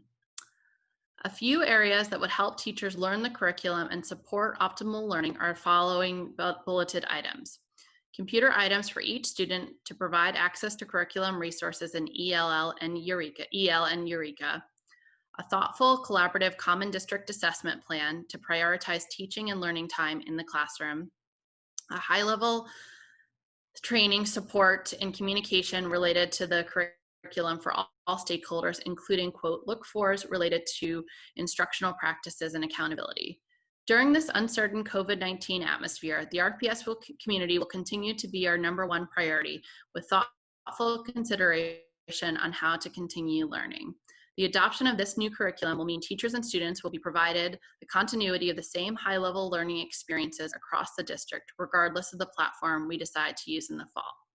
Thank you for continuing to keep our students' well-being, learning, and futures at the center of your decision. With peace and Panther pride. Brianna Nomi. Good afternoon, President Owen, Vice President Burke, Superintendent Camrus, members of the board. This public comment is jointly presented by Cassie Powell, staff attorney, and Brianna Nomi, the education organizer with the Just Children program of the Center for Legal Justice. Tonight, we urge the school board to join the Minneapolis School Board to create and vote on a resolution to end the presence of police officers in Richmond Public Schools. Across the country, communities unite in solidarity, pointing to the reality that police officers are sources of violence and trauma for people of color. And as such, we affirm that police officers have no place in our public schools. Last week in Minneapolis, the school board acted to end its ties to the Minneapolis Police Department, voting unanimously in favor of a resolution to stop funding for MPD school resource officers.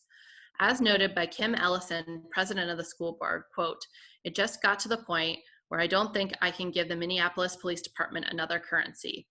It is an agency that is not correcting its mistakes, Ellison said. In our city, the Richmond Police Department has also demonstrated its refusal to enact reforms to protect people of color. Black and other people of color have felt the trauma caused by DPR for many years. Marcus David Peters, a dark-haired man and teacher, was killed by police officers in Richmond during a 2018 mental health crisis.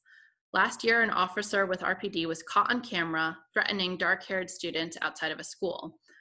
Albert Hill, I think, middle school. The RPD data shows that young Blacks are disproportionately detained in this city and that Blacks were more than 2.7 times more likely to be perceived by police as suspects than whites. Advocates have asked for RPD to establish an independent civilian review board, improve mental health support and training, and meet with affected families, but RPD and the city have shown reluctance to change. The trauma that Brown and Black students experience at the hands of RPD impacts their educational opportunity. Research consistently suggests that young people experiencing intrusive police arrests are at increased risk for emotional distress.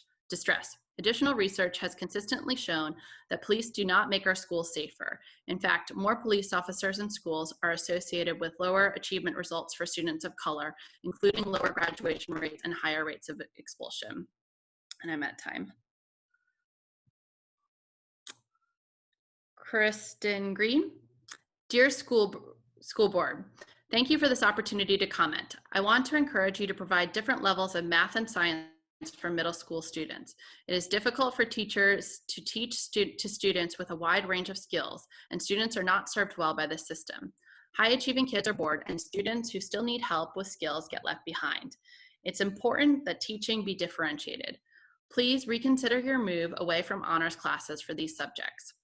I'm also writing to request you to find a way for middle school students to get waivers for PE if they are active after school. I am also requesting the school board explore options that will allow sixth graders to take, parentheses, the waste of a class,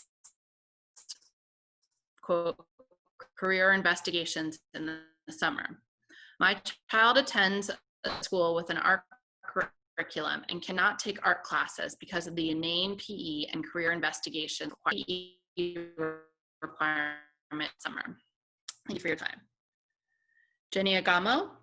My name is Jenny Agamo, and I have a daughter in middle school and a daughter in elementary school. I understand why teachers are concerned with starting a new curriculum given RPS's history, but after personally talking with Dr. and Mr. Cameras and doing my own research, I feel that it makes sense to adopt this new curriculum. Here's why. With all the uncertainty surrounding COVID-19 and virtual or back inside the buildings, I think it's imperative to have a curriculum that is able to not only train full-time teacher might use, but the next day a substitute can pick right up where the teacher left off. That to me says equity. We all know there are schools with greater rates of substitutes than other schools, but that shouldn't have to interfere with a child's academic excellence. With anything having to do with RPS, we should always be striving for equality and equity. In the case of it can be taught across the city, regardless of who is teaching it, would mean students wouldn't have to miss a day of learning. All RPS teachers receiving the right resources at the beginning of the school year, making the learning equal for all students all over the city. Well, that's the quality we can all be proud of. Shantae Means. Greetings, Superintendent Cameras and school board members. My name is Shantae Means, and I'm the math instructional coach at Bellevue Elementary. I am writing in support of the new math curriculum, Eureka Math. There's no time like the present, and adopting a new math curriculum is necessary. Eureka Math / will provide our students access to, it will also provide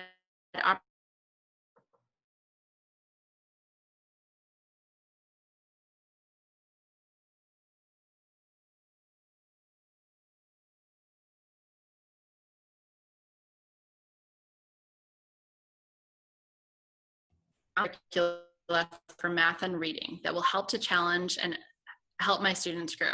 At this time, I do have concerns about us starting with something new, especially since the school year as a whole will be new, since we aren't sure what it will look like at this time. I am, however, excited to learn with my colleagues and to do what is best for all of my learners. Concerning Eureka Math, I am excited to see how Great Minds will adapt their program to meet the needs of Virginia students. Having taught Eureka for the last 2 years, I can say that I like the fact the program starts with concrete, moves to the representative, and then to the abstract.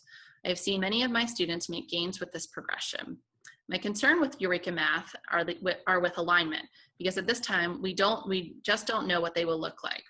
It will always be up to the teacher to dig deep into the standards so that they can teach the parameters that Virginia has in place. It is important that great minds also do that, so that models that Virginia says students must know are included in the curriculum. I am also concerned about Eureka Math being a program more for whole group. I believe that we should use the different structures of math workshop throughout our daily class sessions, depending on the needs of individual classes. Also, having time to fit in iReady requirements as well as reflex math, since usage data is so heavily monitored, is a struggle when the Eureka Math lessons are designed to be whole group.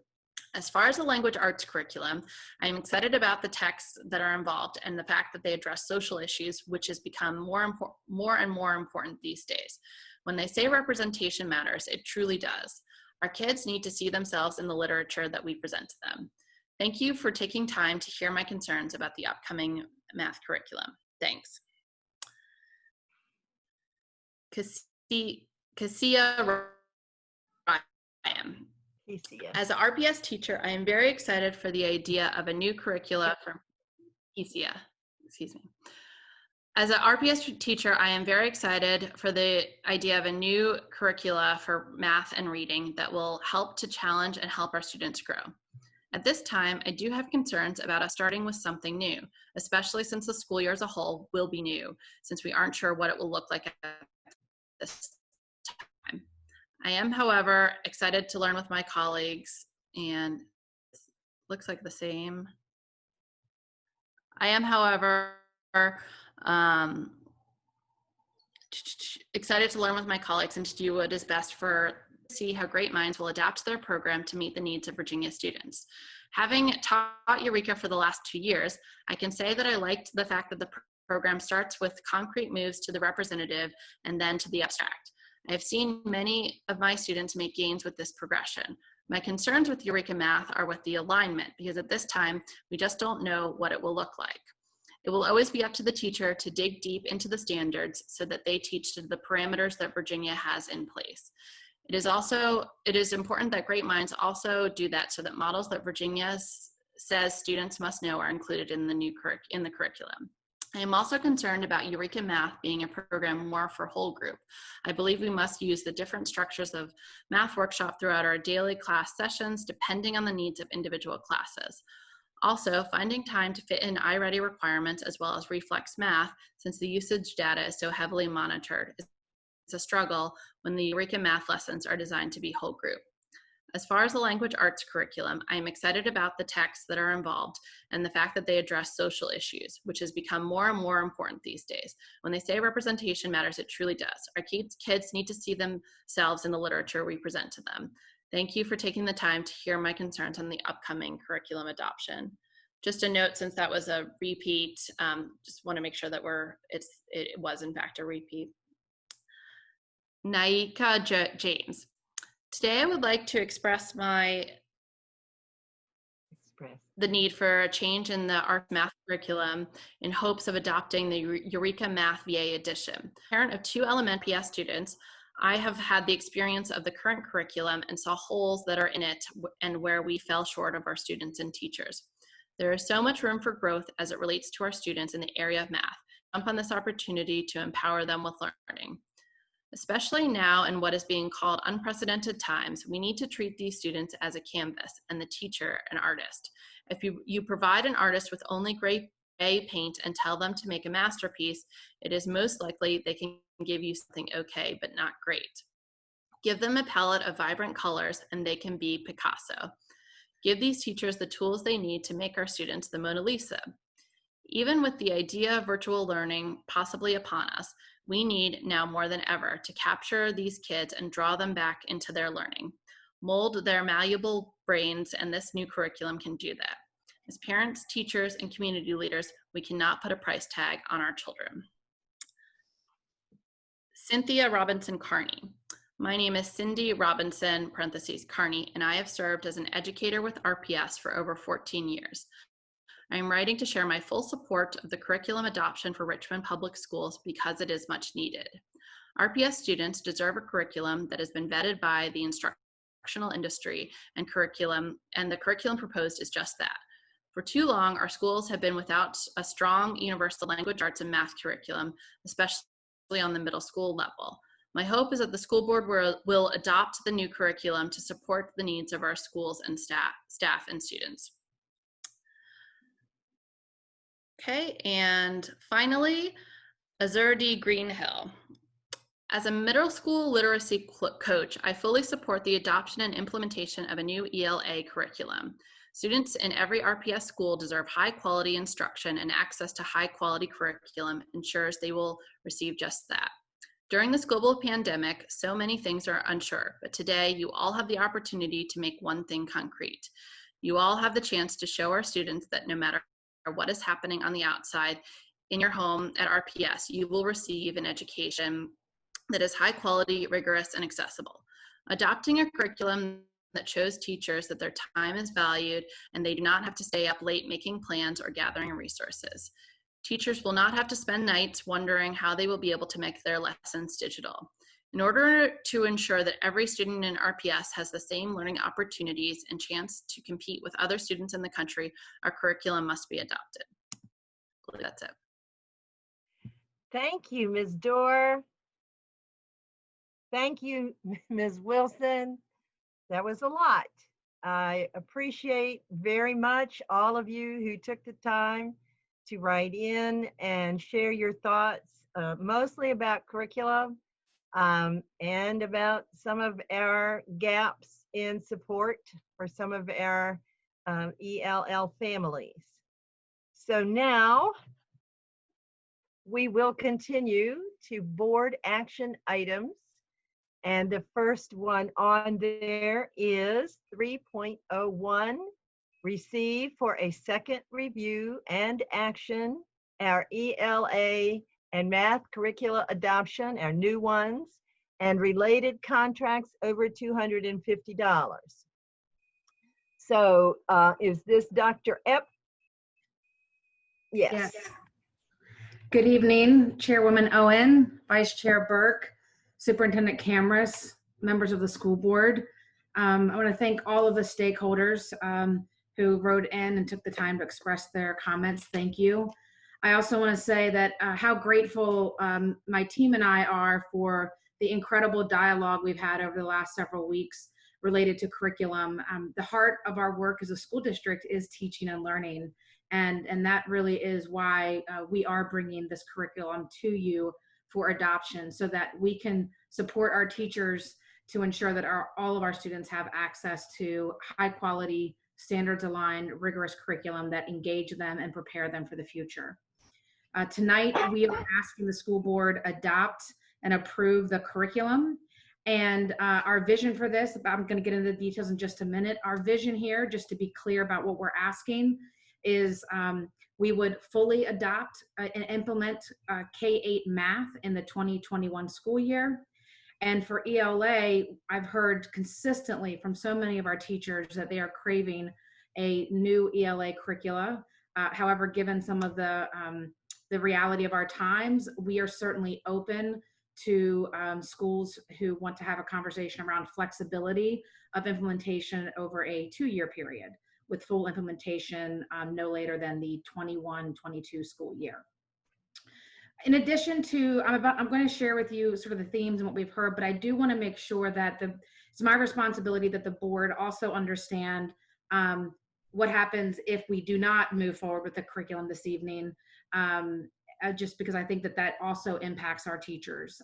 It would mean that neither our math nor ELA K8, K5 curricula would be aligned to the current Virginia standards. And I do want to remind folks that the number one item in our corrective action plan is to ensure an aligned, written, taught, and assessed curriculum. It's also part of our number one priority in our Dreams for RPS plan. So not adopting this would put us in a tough bind to create that work. Second, for our math K5 in particular, since we've begun an extended pilot, 23 out of 26 of our schools would not have, it would mean a change or a less support. We would not be able to provide them the support in terms of training and materials that we would be able to provide if we did have a contractual agreement with Great Minds.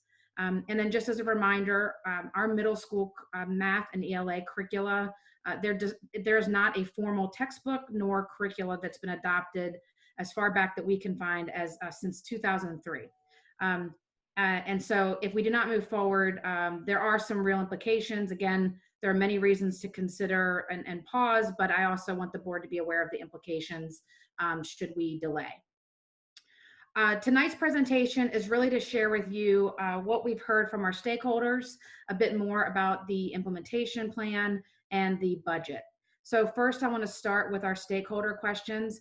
We engaged a number of educators, community members, principals, teachers over the last 2 weeks. And this has been the funnest part of my job over the last 2 weeks, is really getting to hear directly from our teachers and leaders what their questions and concerns were. And I was just so impressed with the thoughtfulness that our teachers and principals and community members brought with their questions to these conversations. So we provided an initial overview 2 weeks ago. Last week, we provided a deep dive that was grade level specific. We also had a family overview session in the evening, provided in both English and in Spanish. And then myself and my members of my team have joined at the request of teachers and principals, at their request, multiple faculty meetings to have smaller group conversations. And we also spent some time at length talking with our Teacher Advisory Council. They have a working group on curriculum adoption, and so they also provided us immensely helpful feedback. So some of the big questions that emerged, and I think we've seen these certainly in the comments, is when will teachers have access to all of the materials? Having the materials in a timely fashion is the first step to a successful implementation. And because we are utilizing a large amount of current fiscal year dollars that will otherwise have to be sent back or put in later into we will otherwise be encumbered for other purposes, we are able to make this purchase upon approval and start the process of ordering materials and teachers receiving those materials. So over the course of the summer, well before August, teachers will receive their teacher guides, pacing guides that are specific to our division, that align with our dates and calendars, the curriculum novels and texts that go with the curricula, and a copy of the student workbooks as well. Same thing for math. And we'll also make sure that any schools that need additional manipulatives, that they have those so they're able to practice doing the math. The second big question and a very large theme we heard was really around training and support. And so when and how will teachers be trained? And we went through a really detailed training plan during our calls with teachers. We will begin in June and continue throughout the summer and fall and over the course of the year and every year following. One of the key ideas for our professional development is first, teachers really deserve training that is timely, useful, and well executed. And we can utilize this summer to provide flexibility to teachers' learning styles and preferences. And so teachers are certainly not required to do training this summer prior to pre-service, but I know a lot of our teachers are eager and want to, and we will make those training sessions available to them. For those who are unable, we will make those available during August pre-service. Second is we're really trying to create a culture here of adult learning. And we want to make it okay for a teacher to say, this is new to me and I need help. And not just okay, we want to encourage it. We want to model it as leaders. And so those are some of the conversations we've been having. Three is that, I've talked about this phrase, implement with fidelity. And what we've heard from our teachers loud and clear is that intent or that phrase has been misguided, and it has led to sort of folks feeling like they have to be on page 5, day 5, and if you're not, you're going to get in trouble. And that is not at all how curriculum should be implemented effectively. So we've begun using this phrase, curriculum should be implemented with integrity to the intent of the curriculum, with integrity to the rigor of the standards, with integrity to the equity that all kids with the right supports can achieve. And that is really the benefit that a comprehensive curriculum offers, is because it gives teachers the time and space, rather than searching for things all over the place, and rather than creating things from scratch, it allows them to build on those who've come before them, and also make this uniquely right for their students. Similar to the above, pacing guides are just that. They are guides. The idea here is not to focus on coverage. The idea is to focus on learning. So we don't want to get just the breadth of everything for breadth's sake. And I think that's a shift for a lot of educators. I think that's how teachers want to teach, but in the pressure to get everything covered, they feel that they've got to move too quickly. And so we want to create space in these guides for teachers to have some of that room to move and respond to their students' needs. And then lastly, every lesson is a unique opportunity to make the curriculum come alive for teachers and students. We've heard some folks have mentioned the term scripted, and it is true that this curricula is detailed, it is comprehensive, and that is intentional. It is, as I've shared, it's like having a winning coach's playbook, but you cannot just read the script and expect to get results.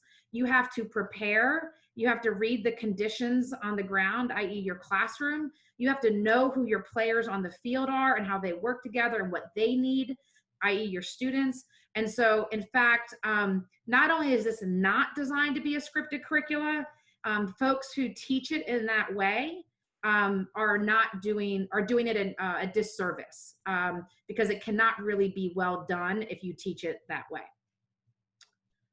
Some specifics on so those guiding principles are things that I've communicated to our teachers, to our principals, to my staff, and we really want this to guide a different way of implementing a new instructional model.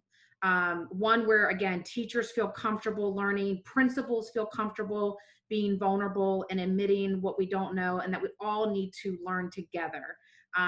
If we are doing the same things we've always done for 20 years, then we are not being responsive to the needs of our children in 2020.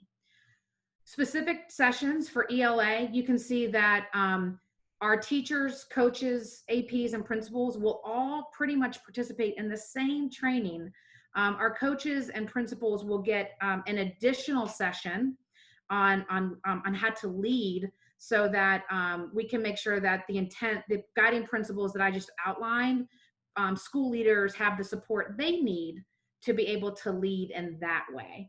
So I believe we also have to provide our principals that support to maybe shift the way we provide instructional leadership. So teachers will start with the fundamentals. These are 30-minute asynchronous sessions that can be accessed on your own time. They're self-paced. We then dig into a workshop series, which are the essentials. And these are one opening session plus 3 75-minute sessions. For our K2 teachers, the Reading Foundation Skills Block is essentially the phonics and fluency portion of early elementary, so they get a separate training for that.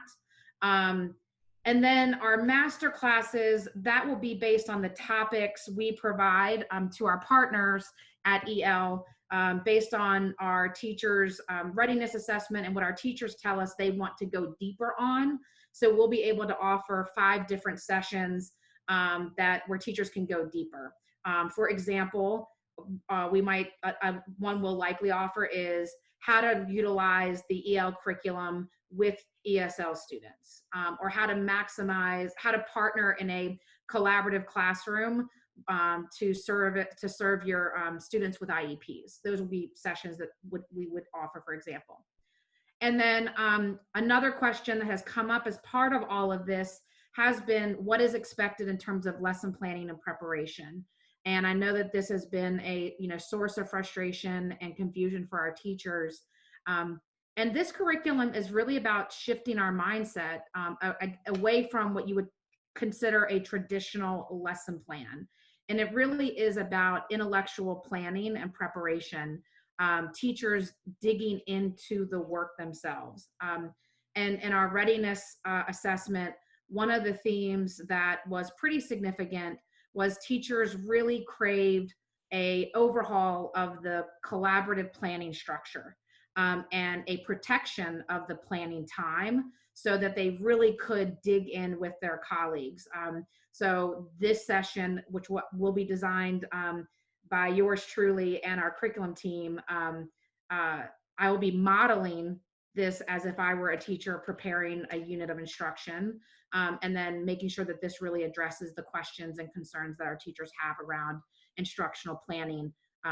Teachers should instructionally plan so that they can deliver effective, engaging lessons that meet the needs of their kiddos, not so we can check a box. Now, it's important that we ensure we're all prepared to teach each day, but I think sometimes the focus is on the template and not on the thinking work. And these sessions will really be about the thinking work that teachers do to make these lessons come alive for their kids.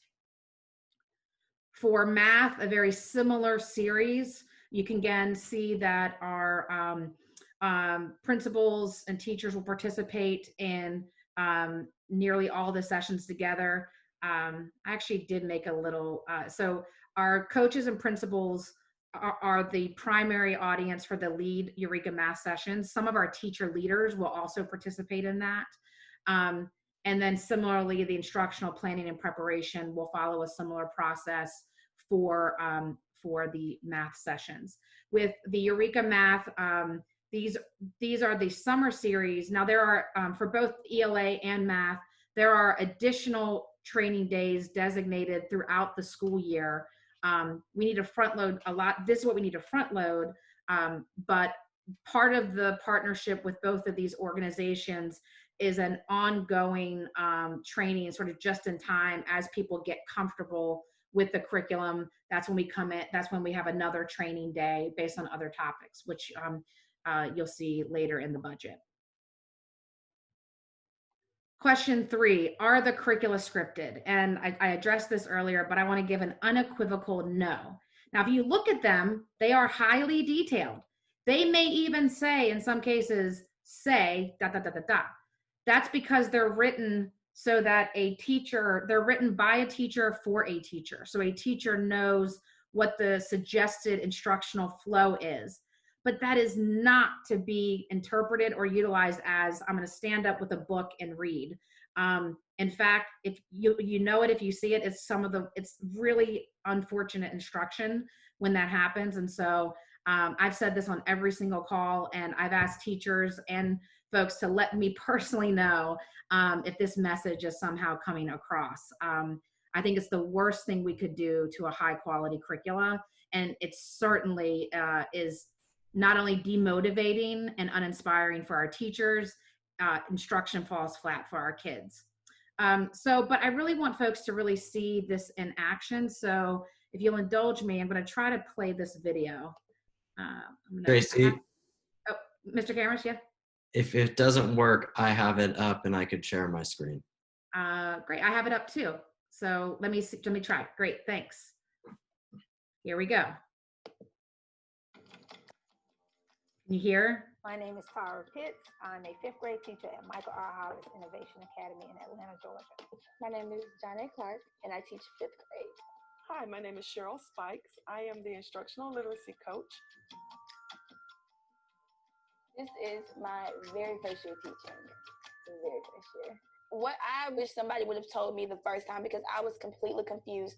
We're watching, we're giving feedback, we're assisting, but it's student guided. It's a continuation or an extension of the module lesson. So they know, okay, well, if I'm not getting it right here in the module, then I have all of this time and all block with my peers and my teacher to practice. When I first read that book, I didn't know what a canopy was. I didn't know what a rainforest was. It's an opportunity for the students to delve heavily into the curriculum in a different way. It's always at the top of the tree.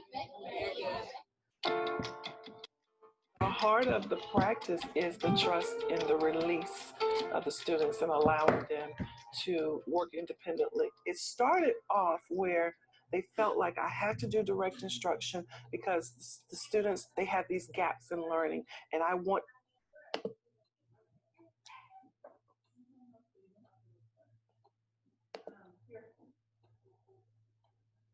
to make sure that the students are mastering these skills before I let them go. I had to just tell the teachers, you have to trust the process. You'll see that things will work out. Where students have taken ownership of their learning. Our block has shifted my practice a lot. I'm a 26-year veteran teacher, and I was not used to letting the children self-manage. So let me just remind you of our discussion norms. Once you go over discussion protocols, the children practice it, it becomes second nature to it. I respond to questions to help people better understand what I am saying. I assume positive intent. So with that being said, Okay, we could, I could watch that all day. There's so many wonderful videos. Folks can access this if you want to see the longer one. I just want to keep us moving. But, you know, I think what we see in this video is the antithesis of, you know, scripted. And you see students really doing the thinking. And students are doing the academic discourse and the academic discussion. And that, when we talk about raising the bar and engaging our students, this is the type of learning, teaching and learning that we believe this curriculum will enable all of our teachers to bring to all of our students. Another question that came up quite a bit was, how does the curricula support our students with IEPs? And I usually don't like to share education jargon with this sort of stuff, but I think this is really relevant. Both of these curricula are built upon something called the Universal Design for Learning. And this is essentially the gold standard for ensuring curricula are accessible for a broad range of learners, including but not limited to students with disabilities or students with language who are language learners, or even students who just have different learning strengths. And this is, you know, there is a craft and science to building high quality curricula. And so folks who are skilled in this, working with teachers, put together a set of these guiding principles. So for example, this is built into the curricula. It's not another extra thing a teacher has to go find. There are suggested scaffolding techniques for learners with exceptionalities. So often, you know, teachers feel we've got to, without resources, we end up sometimes differentiating down. And what we need to do is scaffold up so that students can meet the expectation. There's multiple ways for students to access information and demonstrate their learning through the use of video, through the use of drawing, writing, speaking, listening, discussion, presentation. There are structures that teachers learn to promote the engagement of all students. So it's some of the, you saw some of that in the video, you know, to create the right conditions for academic discussion as a support until students learn. And so you'll see a lot of those early techniques being taught by teachers to students on how to have an academic conversation. But by the end of the year, done well, you'll see students able, as early as second grade, to self-manage a conversation. Also, there's opportunities from students of all backgrounds to engage in reflective activities that really build character and social emotional skills. Another large question we received was, how does the curricula support English language learners? And again, in addition to what I just went over, which is certainly a support to English learners, the mindset of the curriculum developers and the way they approach this goes a long way, because this is not an afterthought that they slap on to make curriculum committees happy. This is embedded in what they believe. EL, for example, views the student's home language as an asset, not a deficit. And you see this in all kinds of ways throughout the curriculum. We've talked a lot about the diverse texts. that represent students of all backgrounds, including our English learners. And as you heard in one of the public comments, who our students see in school and in books, that books convey authority, books convey legitimacy. And so our students will see that on a regular basis, not just 1 year based on the teacher selection, but K-8. The lessons include the 4 language domains that our ESL teachers are very used to focusing on, and what we call the LEAP, the Language Instructional Education Plan, which is reading, speaking, listening, and writing. So you won't see these things divided up, because that's not how language works. And then, as I talked about at our last presentation, paired texts between fiction and nonfiction can deepen comprehension and build knowledge of the academic vocabulary that is really critical for language acquisition. And then Eureka, I think similarly embedded in the curriculum is a clear progression from hands-on or concrete to representation, like drawings, to then the abstract, which are the algorithms. And that's a really helpful construct for English learners. So they're not just relying on the academic math vocabulary. They can learn through other means while their English language is developing. Each language also has 4 components: fluency practice, which is about automaticity, conceptual development in terms of deeply understanding the math, and then an application problem, so they're applying, and then students discuss the different strategies they used. And so what students learn here is that there's no one right way to attack a math problem, and they start to learn that their ideas or their solutions have value, or even if they get it wrong, showing their thinking is valued as part of the learning process. Again, teachers are, there is a rich academic vocabulary embedded in the math lesson, which can accelerate students' understanding of the academic language. And then finally, all of the materials are available in Spanish. And so families who want to download or work with their kiddos can do so if they want to do so in Spanish. And then in terms of our budget overall, so let me first talk. So our EL education materials, this includes mostly consumables, some not consumables. So like our teacher editions, we would obviously not want to replace those each year, but our student workbooks we would. And this is because both of these organizations, and you'll see this in the Eureka budget in just a minute, these are open ed resources. And so what we're really paying for is the printing and then some of the professional development. So, but because ELA, there's so many books and novels that we want kids to have to hold themselves and be able to touch and take home. And this budget is a little larger. So this is 1.599, 579 million. As a comparison, when the school division adopted benchmark 5 years ago, that was just for K-5 was a $3 million price tag just for the materials. And this is for K-8. And that did not include individual books. In addition to the materials, the professional development sessions that we went over earlier, this is the budget for that. And so we are spending about $500,000 on professional development for our teachers over the course of the year. You can see that these are broken down into per unit, per 25 teachers.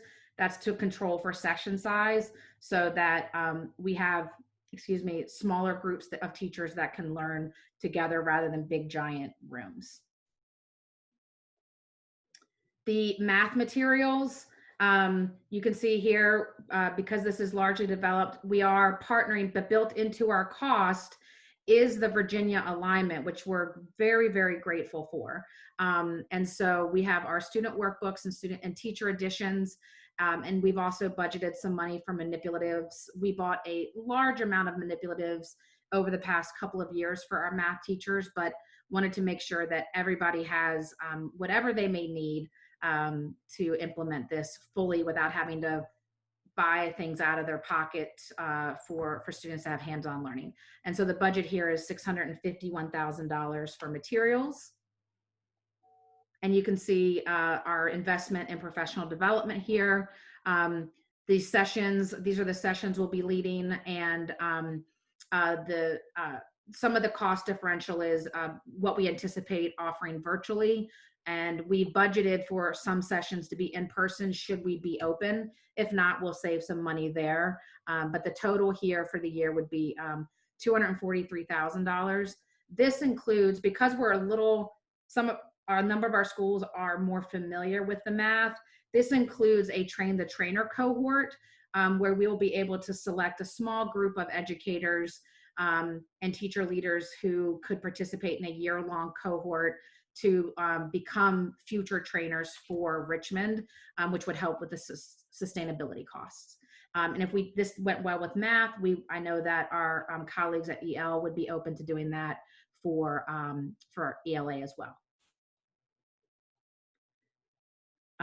Just as a comparison for Envisions, the last time we adopted Envisions, it was about $2 million. And again, that was for K-5, and this is for K-8. So as it goes, when we think about textbooks, I don't think we would ever say we can go 17 years without a textbook, or even 6 years without new textbooks. And just as a reminder, comprehensive curricula replaces that traditional sense of a textbook. And it gives students what they need, but it gives teachers so much more. Mr. Cameron, should we continue with the mini lessons, or how are we doing time-wise? How do you want to proceed there? I defer to Ms. Owen. Would you all like to see some of this in action, or do you want to have more time for discussion?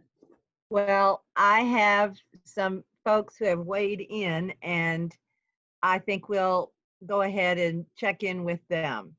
First, Okay. Mr. Young, then Ms. Gibson, then Mr. Barlow. Thank you, Madam Chair, and grateful for the opportunity. I'm prepared to introduce a motion as it relates to the curriculum adoption. So if it's your pleasure, Madam Chair, along with my colleagues, if folks want to first weigh in or have questions or opine, I'm willing to defer my motion until later. All right, Ms. Gibson.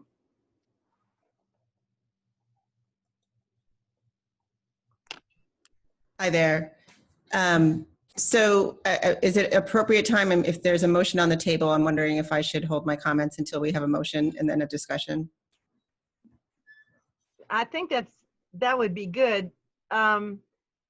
But if you want to wait until we have the motion, that's fine. I didn't know if you had a question at this time that you wanted to ask her. And Mr. Barlow, what is your thinking about your speaking? Well, perhaps we can give Mr. Young the first crack at a motion after we've had a little discussion. I do think there are some questions that that might be worth getting into before we have a motion on the table, if possible. Well, we have discussion after a motion, so we can wait till then, or we can, if there's somebody wants to say something before we have the motion. Well, I'll tell you, Mr. Young, why don't you go ahead? I'll just make this easy. Madam Chair, I propose that we can convene two separate votes on adoption of the curriculum to be initiated with a vote relevant to the Math Eureka, to be followed by a vote on the ELA curriculum. So my motion, in a few words or less, is to convene two. Sorry, I'm making it more difficult. Is to convene two votes in lieu of one, and just 30 seconds as it relates to why. At the risk of pointing out the obvious, we're planning for a new school year in the middle of a pandemic, and I do think, at least from my perspective, it's important to distinguish. I would contend, at least, there is difference between the math and the ELA, and that we have piloted the math at so many of our schools. So that's largely the impetus for the my motion, Madam Chair. Okay, so you are moving that we divide this into first the math component of our curricula adoption, and second, the English language arts component of our curricula adoption. So Is there a second to the motion?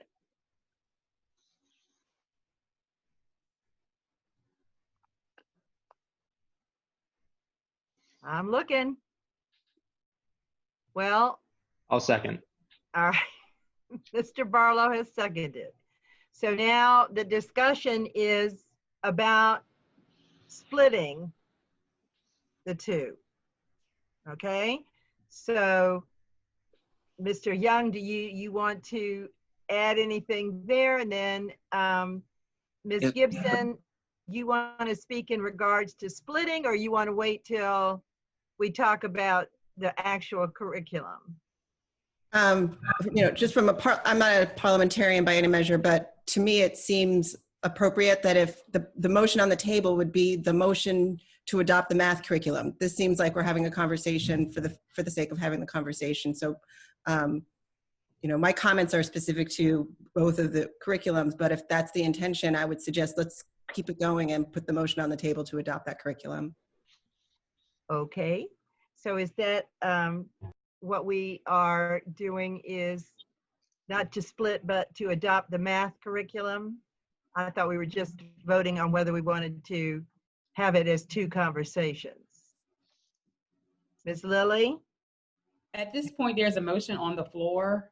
So unless Mr. Young and Mr. Barlow are going to withdraw that motion, it has to be carried through. So there needs to be a discussion on the actual motion, and then which was to divide. You have two votes, right? To have two votes. And so this is just to have the motion is just to have two votes, one on math and one on ELA. Right, and if there is if there's brief discussion on that point or no discussion, then we move to the question to the question. Okay. And then they vote. All right. So, seeing no discussion. Oh, I'm sorry, Ms. Burke. Would you like to speak to this motion?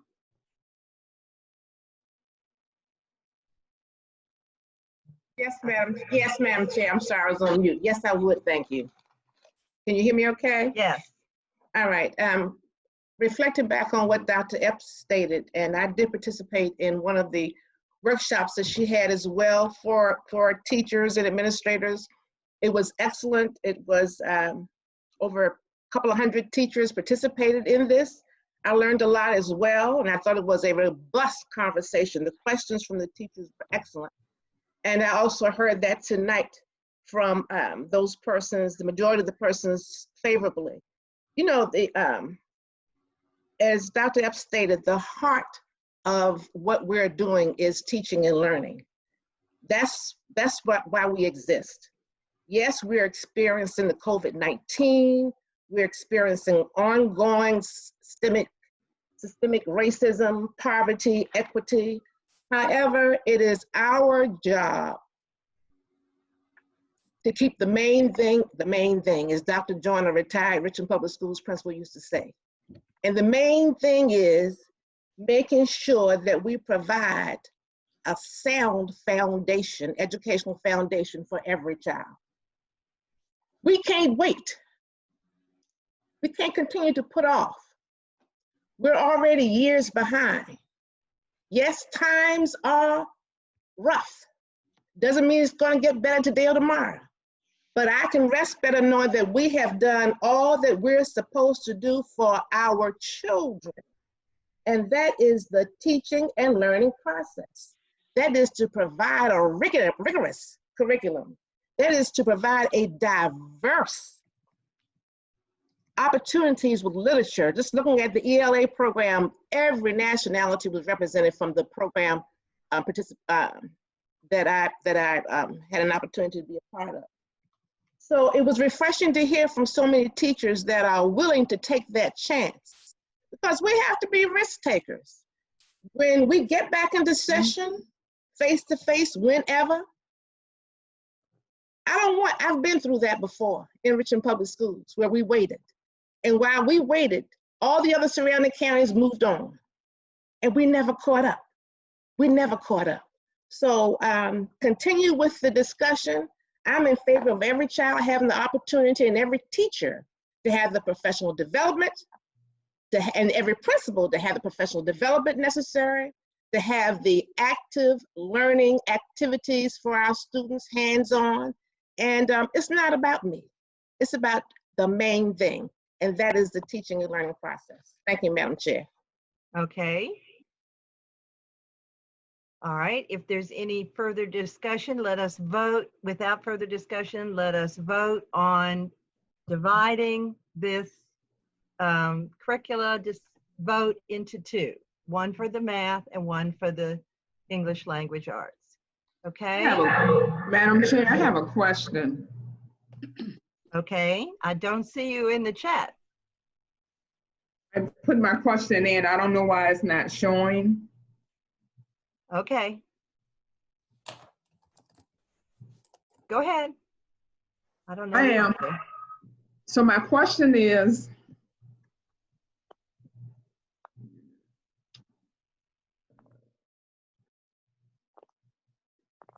okay. So I'm hearing with the split in the vote. The math is a vote, and then the ELA is another vote. So my question to Dr. Epp and the superintendent, so you're saying that it could be a phased in option, but full implementation must be done by all for the whole school system by, did I hear 21, 22 school year? Is that correct? Yeah. Yes. So our intent with the approval of this would be to implement K-8 math fully in the 2021 school year. And full disclosure, to strongly recommend implementation of the ELA curriculum for those schools who feel ready, but give schools the option to request flexibility to delay implementation of ELA for another year if that makes the most sense for them. I will say that yeah, so that's what we're proposing. Okay. So my next question, Madam Chair. So explain how would the delay, how would that impact the school system? Or, you know, some schools going forward and then you have some schools delaying the process. How does that impact having a comprehensive curriculum district-wide? Because again, it speaks with, I mean, it's going back to one, it's like we have two school systems. It's like we're going back to the same thing. Because I mean, because that's the problem that we have now. Okay.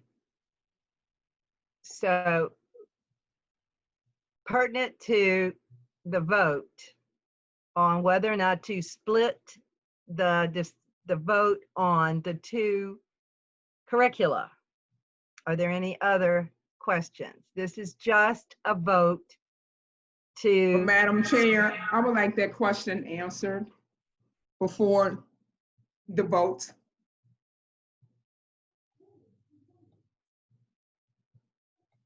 And so you're asking Dr. Epp or Mr. Cameras? Yes. Who answer the question? Ms. Page, you are correct that it would delay a sort of universal comprehensive curricula across the division K-8 for another year. I do want to add middle school. Remember, middle school is a little different because you typically don't have the same teacher teaching ELA and math. So my hope is that all of our middle schools would feel comfortable moving forward. However, we want to be, while the teachers that I've talked with and looking at, hearing all the public comment, there's clear support for this. But we do want to be responsive, and of course it would be more efficient and effective and simpler to have one approach, particularly if we are going into, if we're not going to open school in the traditional sense. However, successful implementation begins with teachers really feeling invested in this, and if that takes 6 months or 9 months longer, as long as we're going to stay true to that, then I would, we need to do it now. I stand behind that, and I believe that our kids deserve this now, and I believe that our teachers deserve this now. But I don't want some teachers who really want this to be denied the opportunity for if others feel strongly that there's just too much going on. So we're trying to find a way to be responsive, but I would be remiss if I didn't share that it's certainly far from ideal. Okay.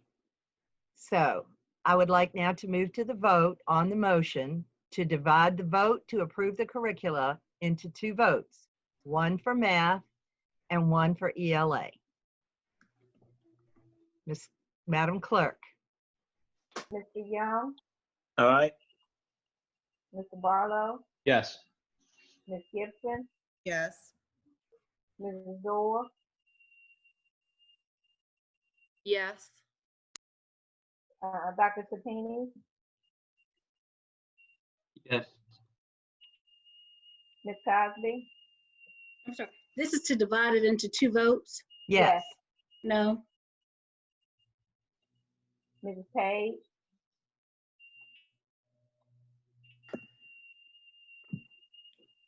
Yes. I can't hear you say. Yes. Thank you. Mrs. Burke,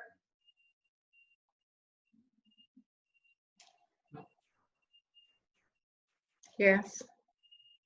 Ms. Owen. No. Motion passes 7-2. Okay. So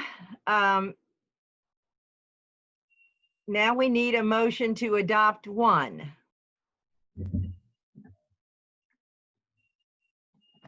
Is there someone who's prepared to pick one to make the motion for? Sure. I move that we adopt the math curriculum as presented by the administration. Is there a second? Second. Okay, that was Ms. Dorr and Ms. Burke. Ms. Wilson. Thank you. All right, now, Ms. Gibson, are you wanting to speak about the math curriculum? I think you said you wanted to do both of them. So at this time, we'll talk about the math curriculum. Is that okay with you? That's certainly fine with me. My comments are, it's the same for me. And I apologize. I'm upset. Just, as we're meeting right now, our city is in chaos, and there's peaceful protest, and as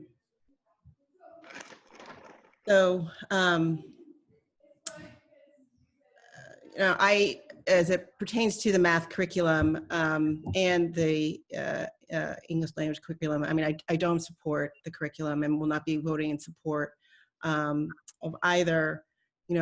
I cannot support a one-size-fits-all approach. As a parent, I have experienced that one size does not fit all, and I have a child that participated in the pilot program, and I've seen the effects of a standardized process that runs contrary to the way that some kids learn. And the concerns that I have are concerns that other parents have had in other places in the country, where the pacing has not been developmentally appropriate, and the the approach is not always the right fit. I do think that, you know, when we're talking about this curriculum, I mean, ultimately, it seems to me the entire goal is to standardize the approach across the district. And so if that is indeed the intent, then I think we have to recognize that there are trade-offs. So when we are putting one system in place to be used for all, by nature, that is going to be an approach that that allows for less flexibility, and I do think that that's something we have to just recognize and accept. I also question the costs that are associated with the curriculum, and I recognize that the costs have gone up. I've read a lot about the cost of printing all of those worksheets out. And I have concern there. And you know, in our neighboring counties, they don't use these off-the-shelf curriculums.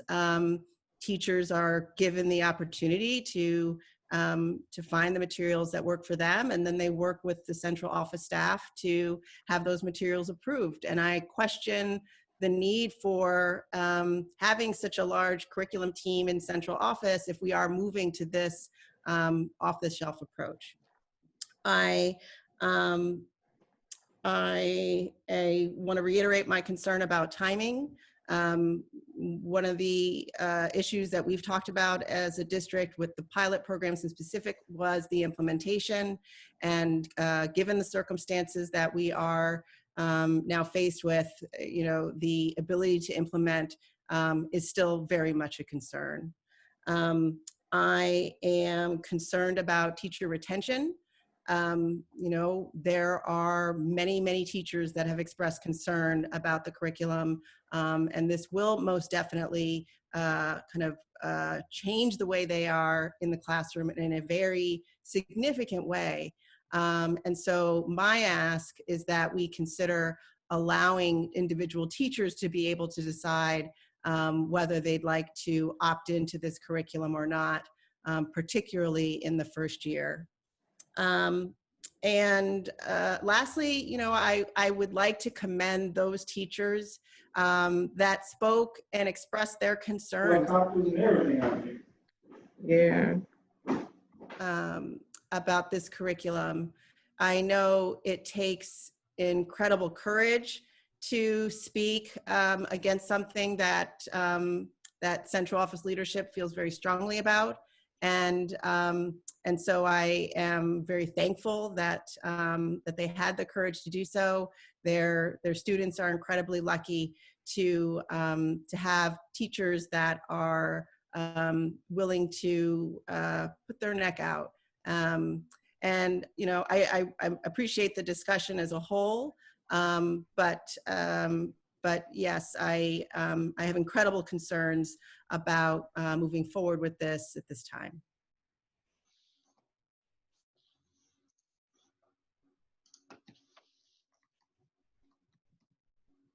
You're on. I'm sorry. Okay, I said thank you, Ms. Gibson, and then Mr. Barlow, and then Ms. Dorr, and then Ms. Page. Thank you. Yeah, sorry. I appreciate the administration engaging with so many stakeholders through this process and trying to get feedback from teachers and parents and others. I think there's one key issue that I still have concerns about that I would like to hear from the administration on before I vote. And that's really related to how we would move forward with these curricular offerings in this COVID era, and in particular how we go about ensuring that the teachers and students we have the resources and support they need to effectively implement these offerings. So with that in mind, just a few questions. One is, with respect to whether RPS at home will be incorporating lessons that are based on this curriculum, these curricular offerings, so that our teachers and families have an opportunity to adjust to them. Another is whether, and it appears to me to be the case given the presentation, but I want to make sure that our teachers have all of the printed materials that they need as soon as possible should we pass this, to ensure that they have a lead time to prepare before these summer and early fall professional development sessions, and to make sure that our teachers have as much lead time as possible to adjust. The next is related to whether our students will have access to any necessary manipulatives and reading materials, working under the assumption that we may not be returning our students to school in a traditional sense in the beginning of the next school year. I would want to make sure that those materials are there in a manner that they can be effectively utilized, and that's I still do think that there are concerns about implementing these types of offerings as COVID is happening. So, those are the types of things that I'd like to know. And then lastly, I'm curious to know, there's been a lot of dialogue in the public about, whether we are sort of tying our hands with respect to COVID resources by making such a large expenditure at this point in the year. So I'd really like to hear feedback on those issues. All right, so Mr. Cameras or Dr. Epp? If I could just address quickly the financial piece, and then I'll have Dr. Epp address everything else. I did want to just briefly update the board that some of the anticipated private school usage of the stimulus has not materialized as we had originally anticipated. So in our last discussion of this stimulus, we talked about $10 million of about 13.5 being available. It's looking much more like we'll be closer to almost 13 million of that total being available to us, which means there's an additional 3 million beyond the budget we talked about at our last meeting available to support our COVID response. I know there was a desire by certain members of the board to put more in that emergency reserve contingency. And so fortunately, I think we're going to have, it looks like, about 3 million more available for exactly that. Okay, thank you. Dr. Epp? Sure. So in terms of I guess I'll try to work backwards, the virtual questions, having a division-wide curricula provides a common platform from which to provide services exactly in events like this. And we're going to have to figure out how to deliver instruction virtually no matter what. And you saw, while RPS at home is not perfect, I think you saw us respond and figure that out very quickly and in a way that minimized the burden on teachers and earned the praise of our colleagues across the counties. And so while I know it's not, we have to do more, that we cannot follow the same exact model going into the school year if we're closed. We certainly have learned a lot through what we were able to do in just 2 weeks. So I would like the board to, I guess, consider that if we have 2 months to prepare for this, once we know what curriculum we're using, I'm confident that we can develop a detailed plan. My vision is that, in fact, this is exactly the time to take on something like this because it allows us the ability to use blended learning models and to provide gradual steps for teachers to learn. For example, you could imagine something like RPS at home where our lead teachers, our teachers who are feeling comfortable and excited to do this, would do the video lessons and create the daily playlists that are on RPS at home. but individual classroom teachers would do the group practice or the independent practice and the follow-up until they felt comfortable to kind of take their classroom and lead their instruction. I worry incredibly about almost 1,000 educators across the division trying to figure out how to lead virtual instruction and by themselves, with everybody choosing different things. Like, that is not going to be good for kids. So I think it provides, actually, there's a silver lining. I'll also add that our both partners, EL in particular, worked with their partners right now with Charlotte, Mecklenburg, and Detroit, which I think are arguably two similar comparison districts for us. And they were able to quickly support them in creating less virtual lessons and supporting teachers in delivering virtual instruction. So these are companies, none of these companies are operating in a vacuum of COVID. And so everybody's been learning a ton over the last couple of months. Again, I don't think there's a perfect answer yet, but I feel confident that this actually presents a little bit of a silver lining if we have to implement that way. And then I think the questions related to materials, printed materials for teachers to use in many so all of those materials will be available. Again, we place the order. If this is approved, we start working on orders this week. Obviously, there's a several week turnaround, but the idea is that teachers will have that in July as they start to dig into sessions. So we'll if this were approved tonight, we will finalize some training dates over the next week, start publishing the summer training calendar. And we would likely have a teacher pickup situation where teachers come and we have distribution days where teachers would come get their materials.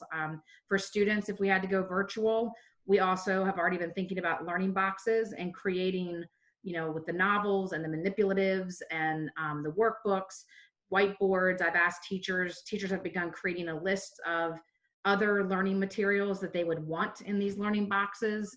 So those are some things that we're already starting to think about.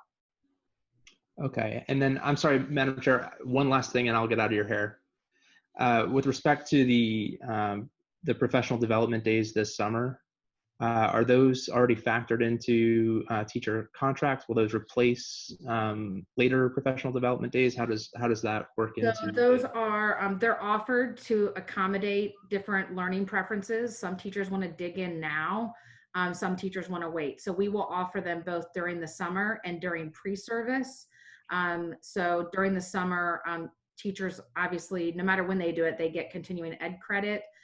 They're not mandated to do them this summer. We do want each teacher to take their relevant courses per their grade and subject. So if they aren't able to do that or do not desire to do that during the summer, they could do that during pre-service. But so we wanted to give teachers that option. Thank you. Okay. I think I'm not on mute. So now Ms. Dorr, then Ms. Page, then Dr. Sapini, then Ms. Burke. And this is just on the math. Great. Yeah, my comment is about math and the larger curriculum conversation.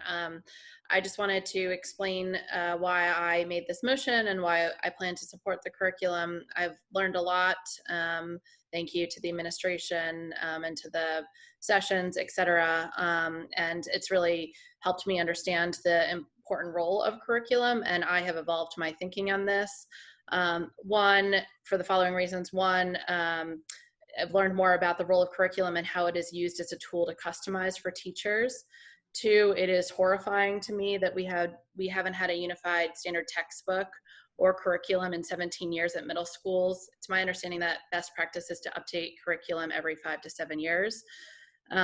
Three, our corrective action plan with the state demands that we address this. Four, as Dr. Ebb has discussed, I think it will be dovetail into online learning if necessary. And five, I have a first district teacher advisory group, and I reached out to everyone in that group, and a majority of the feedback has been in support, both But I will say that they all warned that we need to have a clear implementation plan around PD. And so I plan to support this, but I also plan to be checking back in pretty regularly on how we're supporting our teachers and making sure that they have the tools that they're able to implement this. Okay, thank you, Ms. Dorr. Ms. Page? Thank you, Madam Chair. So, so this vote is pertaining to the map. Just want to make sure that I'm clear. Okay. So, I fully support it. I have received feedback from teachers, principals, as well as I've done my own research. So I guess for me, we continue to have this discussion or continue to have this argument time after time. When is it right? Is it right now, or we need to wait? You know, when is the right time? When will Richmond Public Schools have one school system for all of our children, regardless of race, socioeconomic background? And do we really want to have a chance for our children to compete in today's society? Or we want to make them wait? The curriculum is rigorous. And again, I just want to, the point is, we must keep the focus on our children, keeping the main thing the main thing. Student achievement, let's raise the bar. And I'm ready to move forward, but I want to ensure that the implementation is right and that we receive regular updates on the implementation phase, the feedback from principals, the teachers, to make sure that they have the resources that they need to support our children. And Dr. Ebb, you stated that this curriculum is not scripted, or is that referring to the ELA, or both? Both. So it's not scripted. So we often talk about autonomy, giving our teachers autonomy. If you say it's not scripted, then the teachers have the flexibility. And we know that every child doesn't learn the same way. So teachers have that flexibility to be able to reach each child where they are. So I guess I'm not understanding why wouldn't we be in support of this? So, okay. Thank you. Thank you, Ms. Page. Dr. Sapini, then Ms. Burke, and then Mr. Young. Thank you. My thoughts and questions are really, it's for Dr. F. I do appreciate what Ms. Dorr mentioned, having to do with rollout. Dr. F, do you have a specific schedule of the professional development that would include dates and broken down by grade level with location, and obviously having someone that knows the material? Because you had mentioned that while you would have it available so that some teachers can opt to look into it now, you didn't say at any point that when it would be mandatory.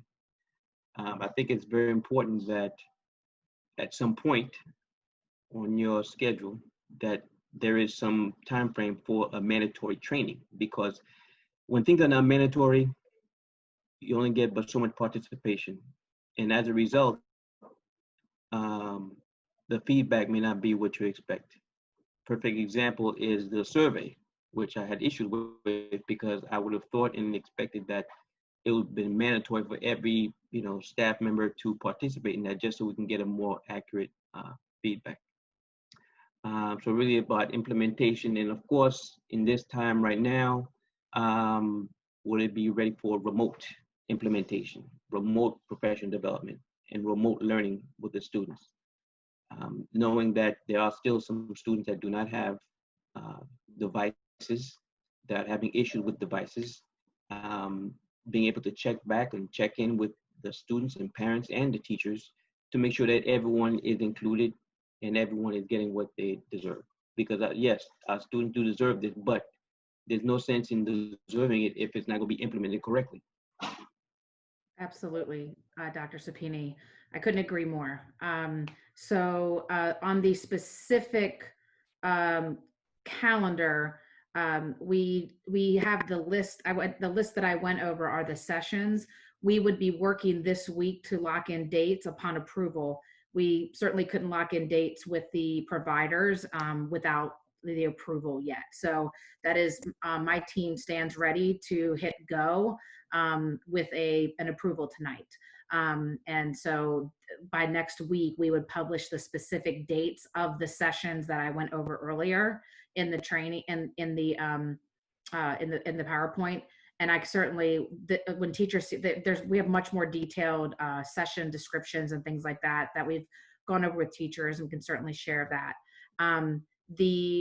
It will be mandatory. The question is when. And so if you are not able or do not desire to do the training over the summer, that is what you will do during division-wide pre-service days. If you do it over the summer, you don't need to do that, and you'll have other options for professional development or other options to plan or prepare or get your classroom or your virtual classroom ready. And then on your third question, in terms of virtual, this is what we've been discussing, recently as a team, and looking at the state's guidance. We are going to have to do a whole host of things to prepare for virtual, including ensuring every single student has a device, which I feel that we are on track to do, and ensuring that our teachers who need devices. And so I've talked with Mr. Cameras and about how much we need to allocate from our stimulus dollars in terms of upgrading some teacher technology as well. And making sure that teachers, if we do need to deliver instruction virtually, they have the hardware and the software, and that we're able to dedicate time to training virtually in general, and then the specific curriculum, how to do that virtually. Thank you for your questions. Thank you, Dr. Epp. Are we good, Dr. Sapini?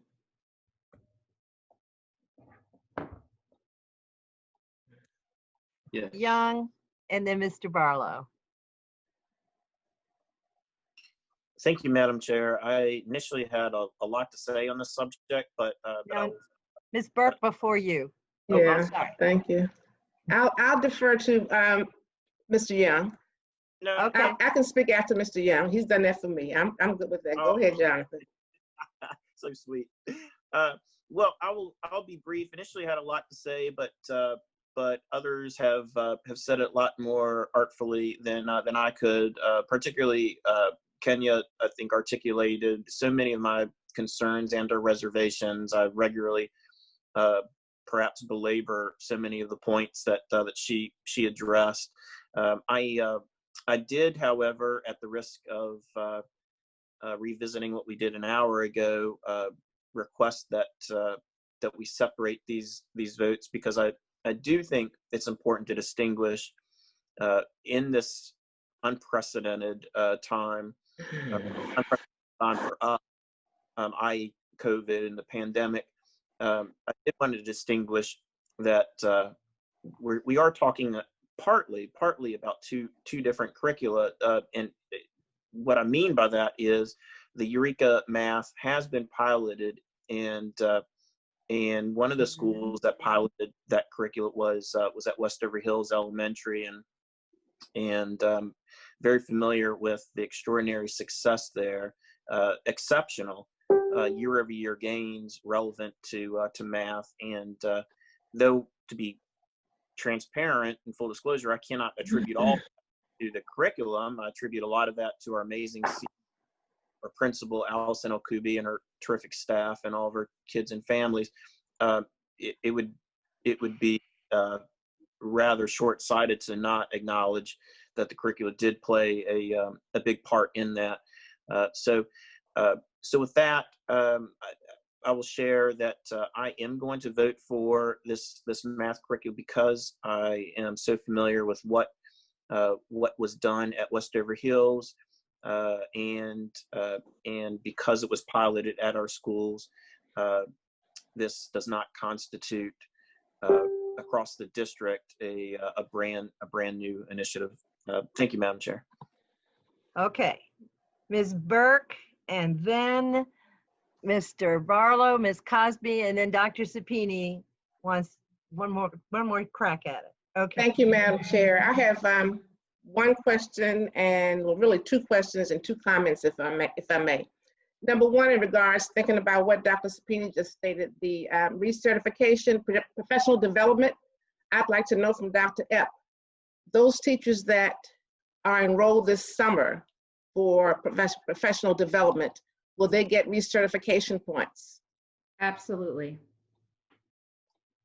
What, an hour, 2 hours, or it depends upon? It would depend on the length of each of them, and we work with Dr. Curry's office to award those points. So they'll get those certificates.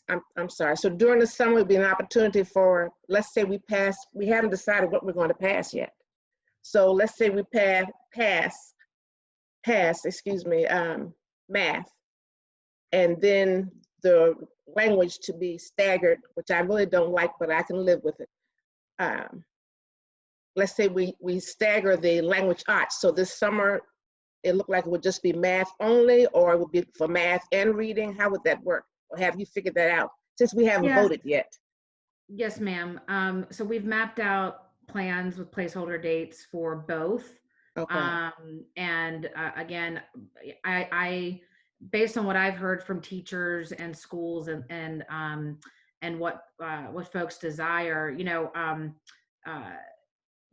there's a strong contingency of teachers that do want both of these curricula. Yes. And so I would not want them to not have access to that. And so we would want to roll out all the training for whoever is going to opt in. We would do that if we need to add that contingency to the ELA adoption. So my other question or thought is, I like the idea of the mandatory should be professional development. So at some point, hopefully that will be worked out once things are approved. So what my other thought is, in talking to many of teachers in my district and beyond, and administrators as well, they like the idea of not having a script curriculum. An experienced teacher, script or no script, is going to individualize instruction because of all the years of experience that he or she has had. So they will know to pull upon past experiences as well as to pull upon the required curriculum. It's not like Lippincott, word by word, step by step. The new teacher, and I'm learning this and meeting some of my new neighbors that will be teaching in my district that live in the city, just moved in the city.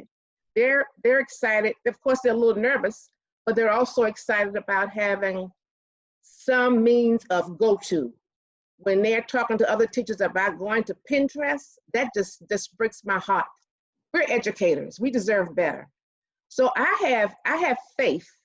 I have complete faith that your department, Dr. Epp, would do the right thing and that is to keep the teaching and learning process before us. You know, it bothers me when I constantly hear, I've lived all my life in unprecedented times, okay? Seriously, Ms. Page alluded to this. Change has to come. You know, how long do we have to wait to do what is right by our children? When will the time ever be right? I agree with you. I'm working with an elementary student, a middle student, and 2 high school students. The lessons that were placed online for Richmond Public Schools are phenomenal.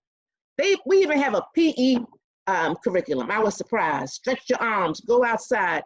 And once you get the students in the habit of doing the lesson, because at first they really don't want to, they say, oh, it just took 30 minutes. I want to do more research. So there's still a lot of kinks, but by the time we open in the fall or wherever to have virtual school or whatever, all those kinks should be put to the side. But I have complete faith in our teachers as professionals.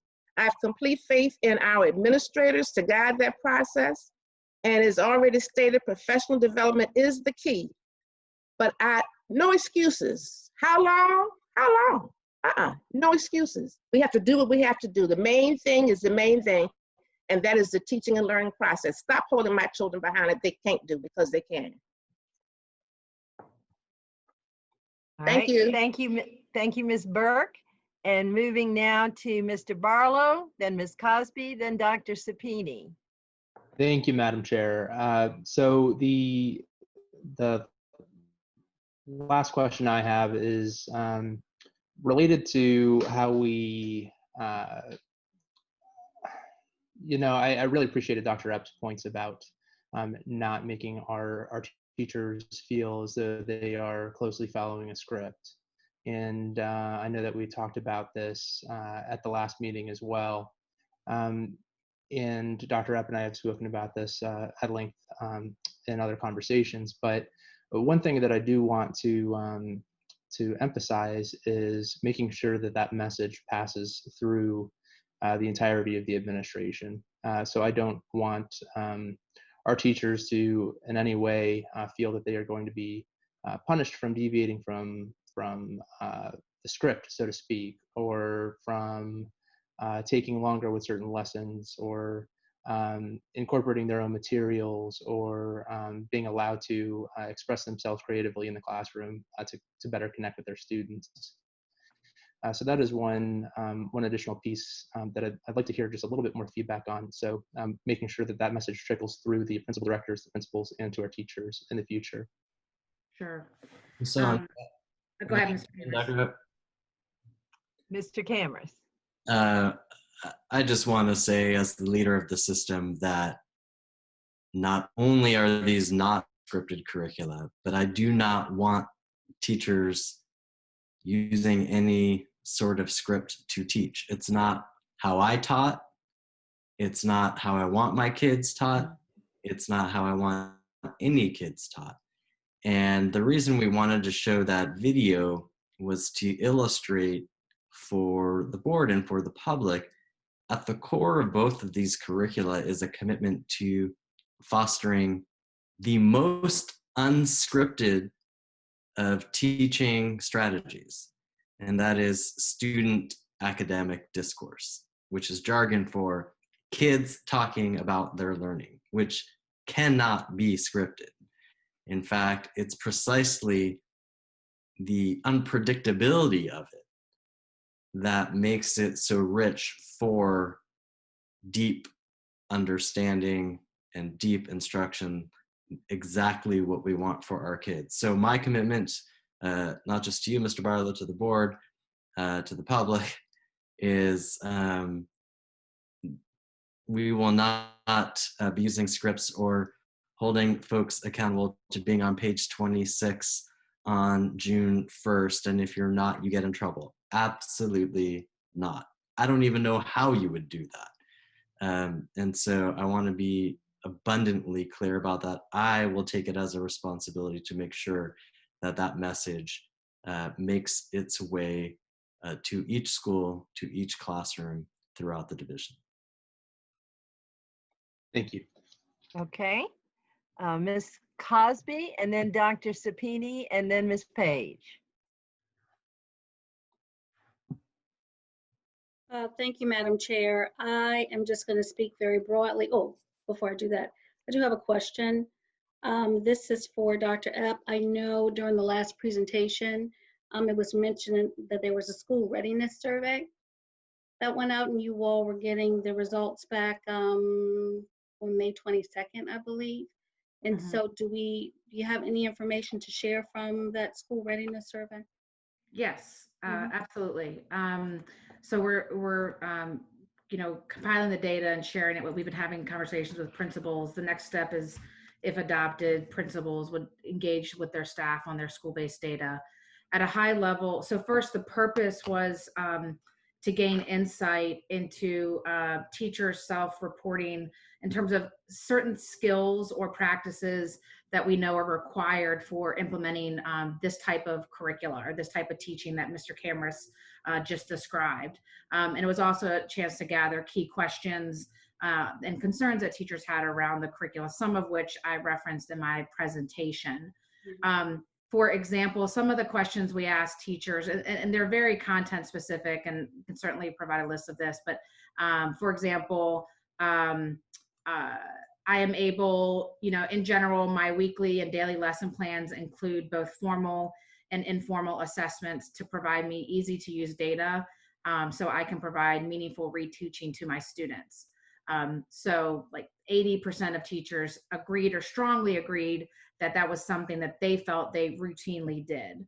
Another question like, I incorporate multisensory techniques to teach students to read during core instruction. 80% of teachers agreed or strongly agreed. So every single question about like skills that you would need to teach this type of curriculum, we asked it on a scale of strongly disagree to strongly agree with a 5-point scale. And every single question except 2 was 70% or higher. The highest was around 86 and the lowest was 69.9. So they mostly averaged in the 85, which tells me that our teachers feel like they're actually utilizing or have the skills to utilize some of the things that you would need to make this curriculum the type of curriculum that you would teach with. The two questions that really stood out as much lower, and again, I thought was very instructive and is reflected in some of what I shared in the presentation. One was on a routine basis, I am able to find the time to deeply unpack the academic content of the standards I'm teaching so that I can understand what grade level expectations really look like. And only 57% of teachers agreed or strongly agreed, and 26% were neutral.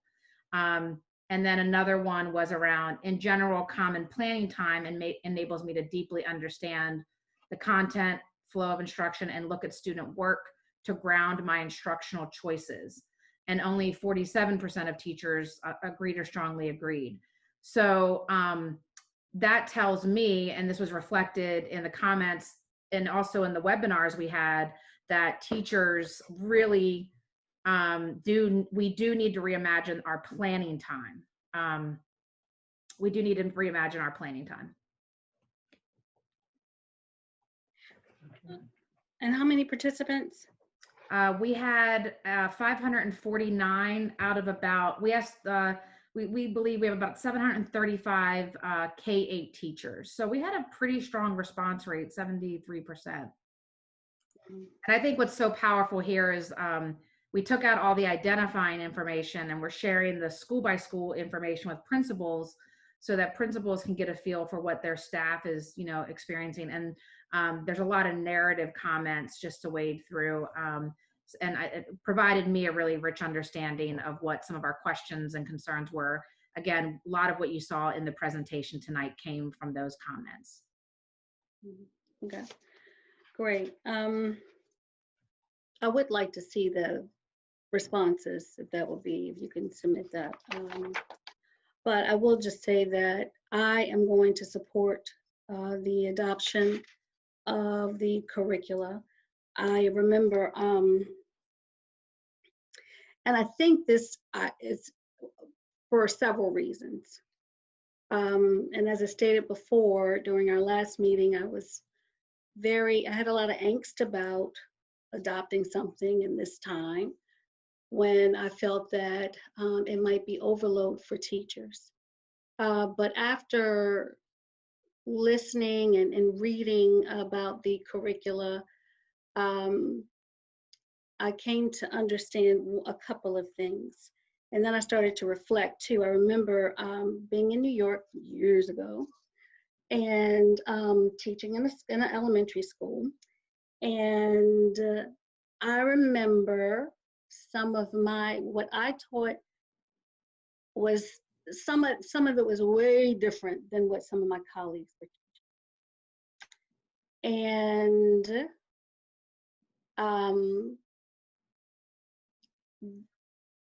And I will say, I think some of it was just the expectations that some of us had of our students, and our expectations were different.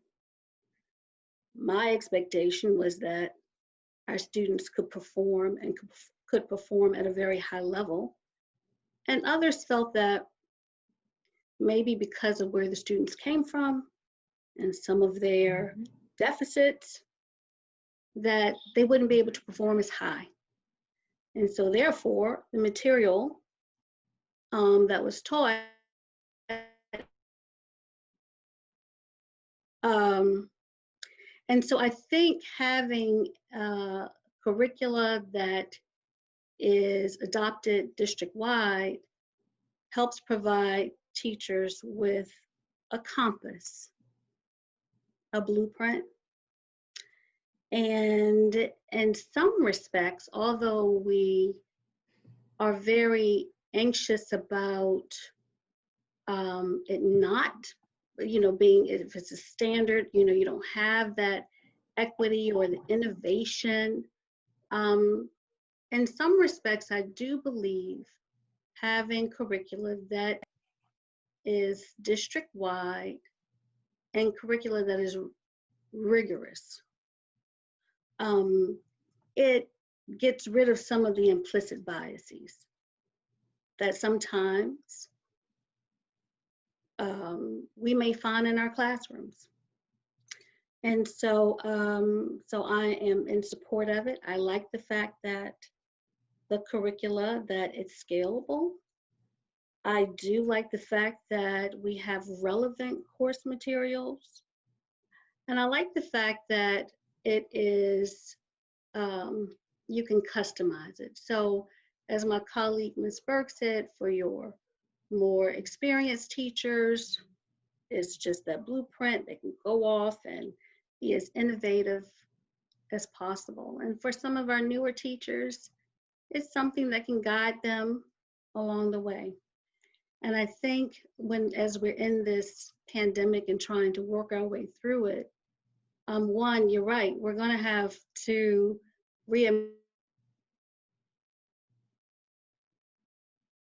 article about Harvard doing it, and you had some students at Harvard who were like, oh God, we don't like this virtual learning. And so I think there has to be, of course, we're going to have professional development anyway with how do we deliver virtual instruction. Some of us are going to be really great at it, and some of us it's going to be a struggle. And so while we're doing that, I think we can incorporate the new curricula. So, I think that if we're going to have to do this anyway, I don't see it being such a roadblock. And also, and most importantly, the teachers and the administrators that I've talked to support this and feel like right now it is time for a change right now, because what they currently have, they cannot fathom continuing forward with it. It is not in alignment. It creates extra work. And so They really would much prefer something that is in alignment with the standards of learning and that is relevant. And they don't have to look in 50 million places to make it work. So I'm in full support of both the math and the ELA curriculum. Thank you, Ms. Cosby. Dr. Sapini, and then Ms. Page. Yes, two quick questions, Dr. F. One, will the training be broken down by grade level? And also, with, let's say, a remote scenario, will there be remote teaching support for those teachers who may struggle with teaching in that manner? Yes, Dr. Sapini, on the first question, there will be a couple of introductory sessions that are, some of the early sessions are, the shorter ones are K-8, but very quickly they get broken down into K2, 3-5, and 6-8. And the reason we break down K2 and 3-5 is the lower elementary grades, well, there are certainly similarities because there's such an emphasis on the foundational reading skills. K2 just generally looks a little different than 3-5. So it'll be broken down into those three. And then at the middle school level, it would be it would be also broken down by ELA, or for math, it would be math and then ELA. But you're probably talking about math. And then on the virtual side, again, I think the organizations, we've been in conversation, very early conversations about supports they've done with other school districts, and I believe there could be some support there. We've also been having conversations with other partners who have a background in virtual teaching and virtual coaching. So as it relates to all of our teachers, K-12, all subjects. So those are things that should we not go to school in a regular environment, those are scenarios we're planning for right now across all grades and subjects. Okay. And then Ms. Page. Thank you. So my question, and Dr. Elp, you may have answered this question, but want to be sure. So for exceptional education, you have, like, as a part of the professional development training for like visual design to help to assist with their learning or teaching. Yes, ma'am. Ms. Page, we've, one of the things, so again, the curriculum itself builds in a lot of integrated supports that work for a lot of different learning styles. And then there are specific suggestions for customizations or supports for students with IEPs. We would have our collaborative special education teachers do training alongside their general education peers. So they're learning the content together. We've been moving increasingly and need to continue to move increasingly towards much fewer self-contained classrooms and making sure our students have access to general education instruction with their peers, but supported with our special educators. And so more and more of our special education classrooms are co-taught with a general education teacher and a special education teacher. Okay, so my next question, so I'm in support of the ELA. I'm in for support, but I guess my concern again is the delayed implementation. So I know we will be receiving data, and so in the schools that have opted to delay the implementation, how does that impact like the subgroups? When we have to report the scoring for the subgroups, and because we have delayed implementation, students who may need that extra support for whatever reason, they have an IEP or they have some disability that may, you know, that gives them difficulties in learning. So if we are delaying the implementation, how's that going to impact the subgroup? How is that information going to look? Because if you got half of your school district for implementation, but you have a school over here that has delayed implementation and, you know, it's not apples to apples. Yeah. So help me to understand that.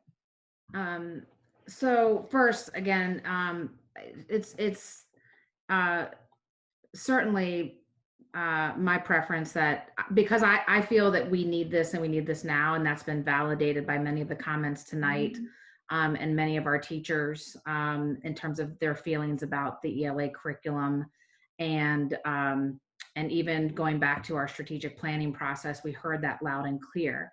I think some schools have done a better job, or some people have been able, more so than others, to find workarounds and have gone above and beyond the current curriculum, right?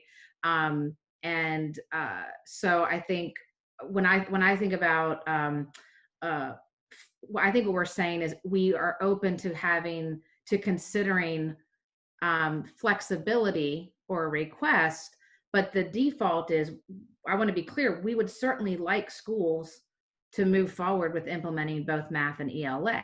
But if a school, we want to give school principals and and the team a chance to talk about, you know, their readiness assessment and what, you know, as a team, and say, okay, well, looking at our data, looking at our student achievement data, including our subgroups, looking at where we are as a school team, what makes the most sense for us right now. So that shouldn't be just kind of a stark reaction of, no, we don't want to do it just because we don't want to do it, but really going through a thoughtful conversation, which our teachers and principals have demonstrated that they are very interested and engaged in doing.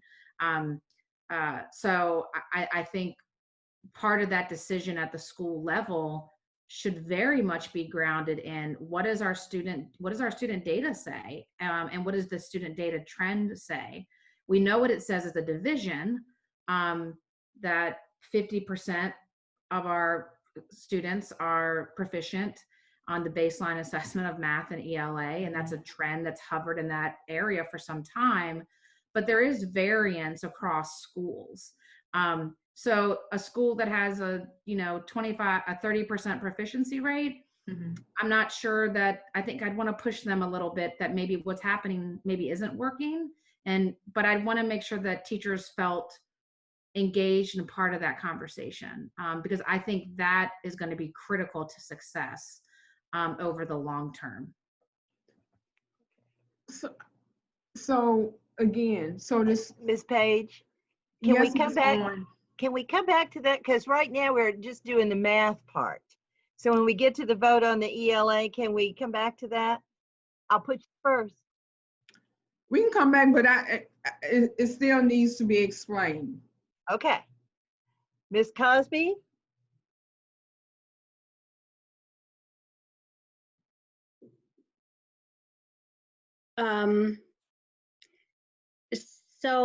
This is my request is this. I mean, it's both for math and for ELA.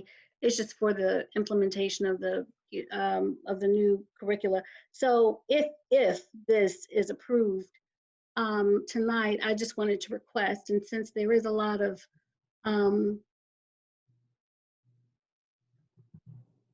that this be a part or made be a part of our agenda.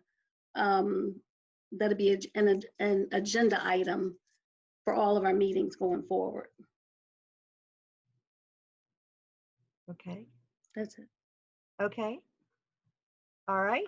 So seeing no further things, the motion is to approve the new math curricula adoption and related contracts. It was made by Ms. Dorr and seconded by Ms. Page. So let's call the question, please. Madam Clerk?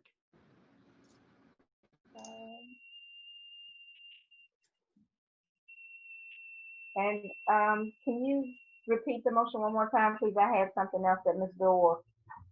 So you said to adopt the math curricula. The math curriculum and related contracts. It is definitely your computer Thank that you. whistles. It's me. Yes, I'm it is. sorry. Mrs. Page, Yes. Ms. Cosby, Yes. Ms.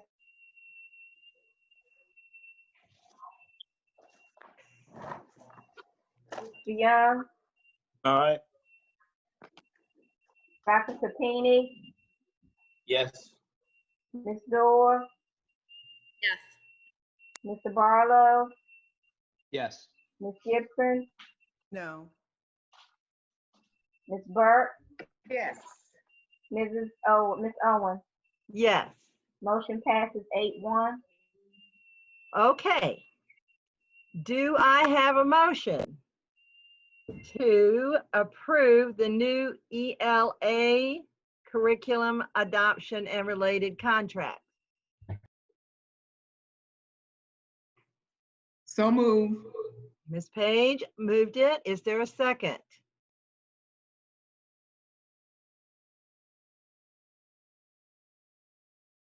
Second. Thank you, Ms. Dorr. Ms. Page and Ms. Dorr.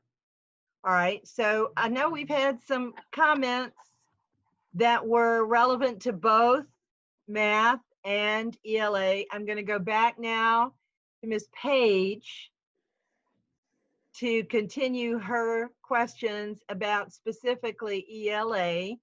And then we have Ms. Cosby, Ms. Burke, and Mr. Young. Thank you. So again, Dr. Ep, I'm going back to the subgroup and those schools that want to delay the implementation. And I'm just going to be frank with you. So if you have the subgroup, your Black students, and then the socioeconomic, and so if that school has delayed the implementation and that particular subgroup may be having difficulties with the existing curriculum, how is that going to look? Because if this curriculum, it talks about, you know, the rigor. I've heard from teachers, I've heard from principals, the research I've done, it speaks to the rigor and cultural diversity, cultural relevancy. So help me to understand that. Yes. So I guess the way that I would like to frame this is, I see this as the default is that this is our new curriculum for ELA. However, school principals and leading conversations with their staff and engaging their staff and looking at their readiness survey and their data and their student achievement data. And while we don't have end of year data, we have mid-year map data and we have multi-year data that tells us where our kids were trending in terms of what was working or not working. And so I imagine a process in the next 2 weeks where principals and with their teachers would have a conversation to request a delayed implementation. So rather than kind of opening it up across the board, I think this has to be a school a conversation that's grounded in the data of the school. And I appreciate you naming the student achievement data. you know, when we talk about, you know, why we need a curricula, and again, I want to go back, like, this has nothing to do with wanting to stifle teacher creativity or not trusting teachers or anything like that. In fact, it has to do with making sure we're giving our teachers the tools they need to serve our kids. And if the data is telling us that however something is playing out at your particular school, if that's not working for your students and we're not seeing growth, then I would want to really push that school to be open to a change. Exactly. But there are some schools that have found ways to work around the shortcomings. And we are a district of 26 different elementary schools and 7 unique comprehensive middle schools. And so inherently, I want to be respectful of that uniqueness, I guess. So I would like to say, request moving forward. So, and I think this needs to be abroad, I mean, receiving the data from all of our schools, but definitely be intentional with these schools that say, you know, that may opt for the delayed implementation. We need to look at the subgroups, and we need to look at if one group is faring much better than another subgroup. There needs to be some questions. Why is that? And, you know, especially since you have, excuse me, you have delayed the implementation, because it must be fair across the board. Right, absolutely. 2 things that might assuage your, you know, hesitations here. One is there are kind of 2 main ways that we can support our learners. One is with strong tier 1 core instruction, and that's really what our curriculum can provide. And some of our schools may be doing okay there, but their subgroups are struggling. And we also have been pushing an effort this year, very nascent effort, and going into next year will be our 2nd year with a response to intervention model, where we've been much more clear about interventions and supports based on data. And so that might be, it might be, well, hey, that school is generally doing well, but they've got this one sort of data point, and that's where intervention could support. Like your tier 2, tier 3 distinction. Okay. All right. Thank you. Ms. Cosby, then Ms. Burke and Mr. Young.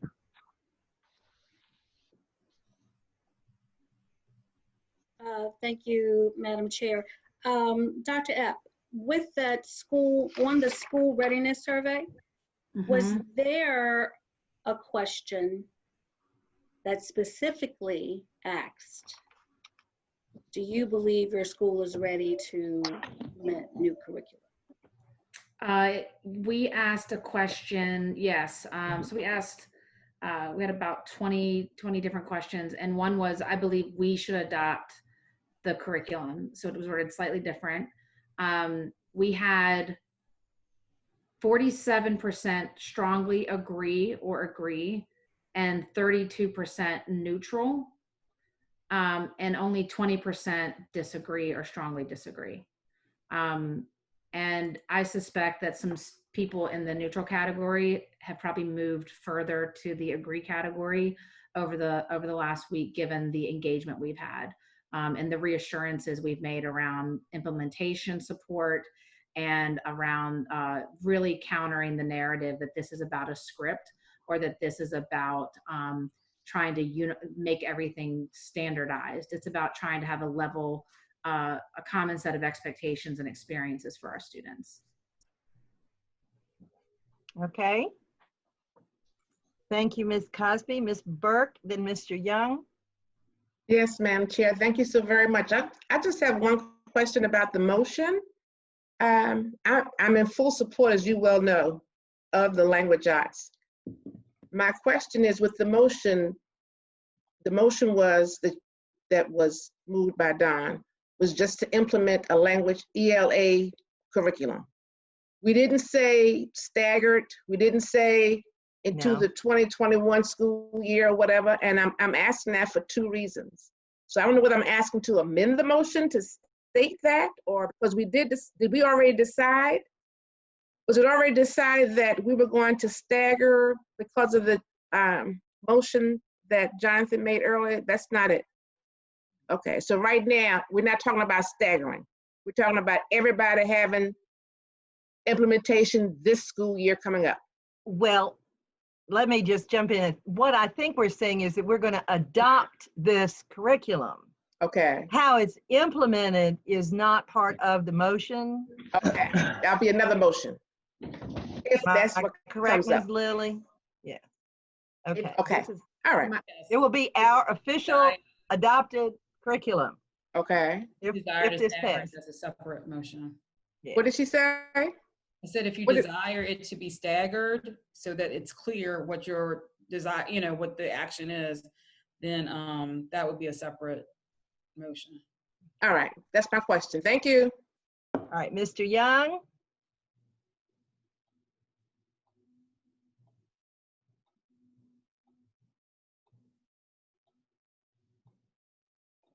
Thank you, Madam Chair. I'm here, I promise. Well, that Ms. Burke's inquiry was particularly timely because I spoke a moment ago to my, despite sharing almost all the same concerns that Ms. Gibson addressed because of the success at Westerly Hills support for the Eureka math curriculum.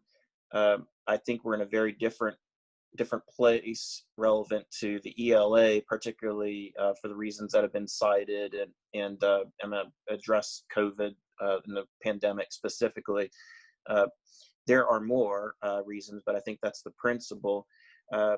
So to that end, I would like to propose an amendment to the motion relevant to ELA, and I can send this to Angie, to the clerk, but if it's your pleasure, I think it'd be appropriate for me to read it. It's brief. Specifically, I propose that we amend the motion on the floor to include adoption of the newly approved ELA curricula for the 2021 academic year at any school shall be contingent on said school's principal first consulting with all teachers at that school and identifying if and when said school can proceed. A phased adoption shall be made available to any school that determines a need to do so, to include an option to limit 2021 to planning and professional development pertinent to the ELA curricula for the 2021-2022 academic year. And I'll submit that in writing. Immediately, please, Mr. Young, Here it because comes. we'll need to read I it second. again. All right, and Mr. Barlow has seconded, and so Mr. Young, have you sent that to the clerk? Yes, ma'am. She should have it now. Ms. Wilson, do you see that from Mr. Young? I do not. Should be over there. Emailed it? Yes, ma'am. Has not come through yet.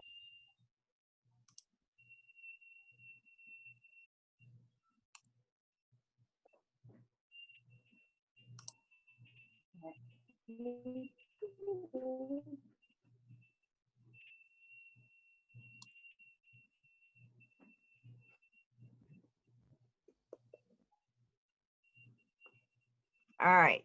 I got the bounce back email that I think it went through, Angie. So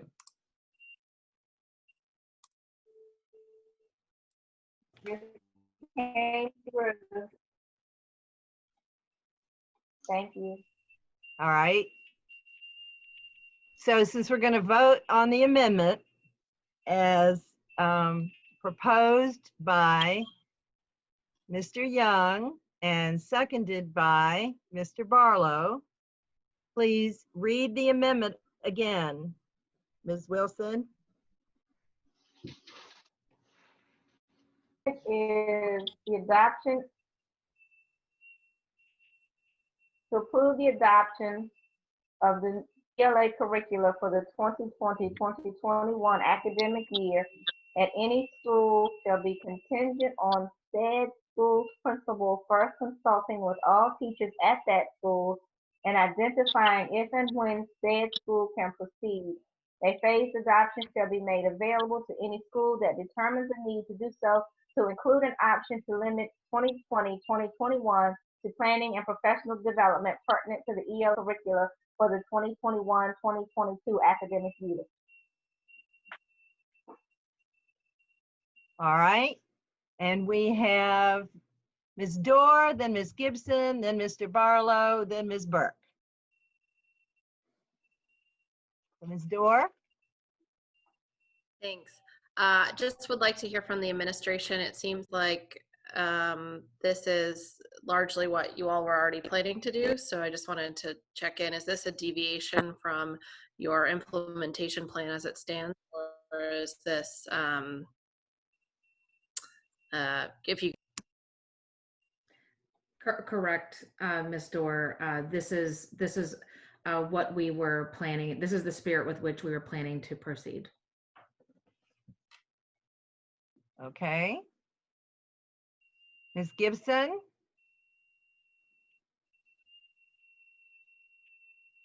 Ms. Wilson, excuse me, 1 second. Ms. Wilson, can you mute so we can stop the whistling? Thank you. Okay, Ms. Gibson. Thank you, Madam Chair. The whistling does drive me batty, so I appreciate that. So I am prepared to support the motion on the table. I did want to note that my preference would be that teachers can submit their feedback anonymously. I just hear from so many teachers who are frankly uncomfortable expressing their opinions, and I worry that you know, if they were, you know, the likelihood of them being very honest in that input, if they fear repercussion because their leadership at the school level is supportive of moving forward. Okay. Thank you, Ms. Gibson.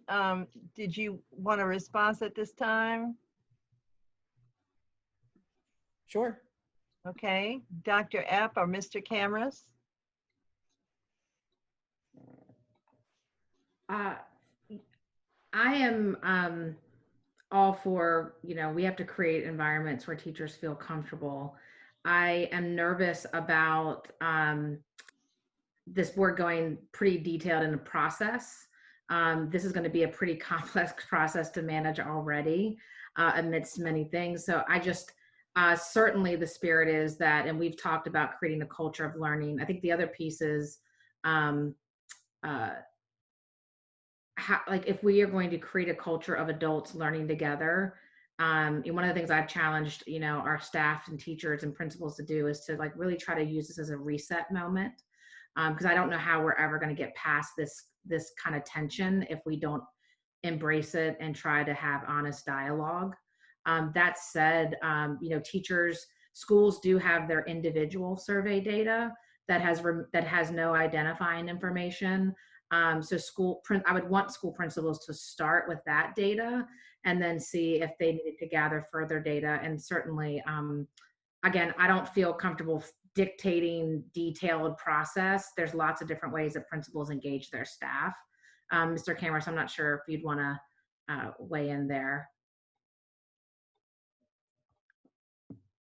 No, I think that's generally right. I mean, we would, you know, ask each principal to work with their teams to come up with a recommendation. I don't have any problem with staff submitting anonymous feedback. That's completely fine. Yeah, and then principals can look at all that and make some recommendations, and we'll go from there. Okay. Mr. Barlow? Thank you, Madam Chair. I wanted to express support for Ms. Gibson's point about allowing for anonymous feedback first and foremost. I understand the concerns about wanting to ensure that we are creating a culture where every employee feels comfortable sharing their most candid feedback and working collaboratively. Certainly, that's in most any organization that I've had the opportunity to work in, we've had that type of culture. But for these types of situations where survey data is being collected and we have wanted to collect candid information, it was very common to allow for some level or to allow for anonymity in responses. So I do think that's important. And then moving beyond that, I'd like to speak to the substance of Mr. Young's motion, which I also intend to support. As you likely noted, I seconded it, but I do think that when we have the opportunity to do so, it behooves us to allow for teacher input in significant decisions. And I think our teachers are in a very strong position to understand whether they feel comfortable or whether our buildings feel comfortable moving forward with such a significant step, especially given some of the circumstances that we're facing. So, you know, I understand the desire from some of my colleagues to ensure that, and from the administration to ensure that we can have as uniform an approach as possible. But I would encourage my colleagues to vote for Mr. Young's motion to ensure that that our teachers not only feel heard, but are contributing to a pretty significant decision about how to move forward with this curriculum. Okay, Ms. Burke. I'm sorry, Dr. Epp. Sorry, I just wanted to make sure I was clear. The readiness assessment, which included comments and questions, was anonymous. We were able to sort it by school. So we have provided that without any identifying information. And certainly if principals wanted to collect, you know, further data, but I wanted to make sure folks knew we certainly have already done that. And we do routinely provide anonymous data. I just wanted to make sure I wasn't overly managing the process across 26 schools. Okay. Thank you for clarifying that. Ms. Burke. Thank you, Madam Chair. I just wanted clarity regarding whether we have two motions on the table or a motion and an amended motion. Would you please clarify that, please? Yes, we have a motion on the table to approve the ELA curriculum with related contract. Then we have now a motion to amend that to include this thing about letting the schools opt out for a year, given, you know, all this other stuff. So first we have to vote on that, whether or not we're going to put that actually in the motion or not. And then after we've done that, we will vote on the motion, whether it's amended or not amended, to approve the ELA as the ELA curriculum as our adopted curriculum. You mean the main motion? Yes. And this is the amended motion? This is just the amendment to the motion. Gotcha. Just the amendment that Ms. Wilson has read and Mr. Young has read and Mr. Barlow seconded. Whether or not we are going to actually state as part of our adoption that schools will have the opportunity to postpone implementation for a year. Full implementation for a year. Providing that teachers have input. Didn't he say something about, yeah. So let's, what is the whole motion? Yeah, I'm asking what is the motion because I don't know what all that stuff is. All right, Ms. Wilson, can you read it again, please? The amendment is adoption of the newly approved ELA curricula for the 2020-2021 academic year at any school shall be contingent on said school's principal first consulting with all teachers at that school and identifying if and when said school can proceed. A phased adoption shall be made available to any school that determines the need to do so to include an option to limit 2020 to 2021 to planning and professional development pertinent to the ELA curricula for the 2021-2022 academic year. Thank you. You're welcome. You can mute again. Okay, you got it, Ms. Burke? Okay, because I have it now and I can email it to you if you would like to have it. Is anybody else? Let's see. I have Mr. Young.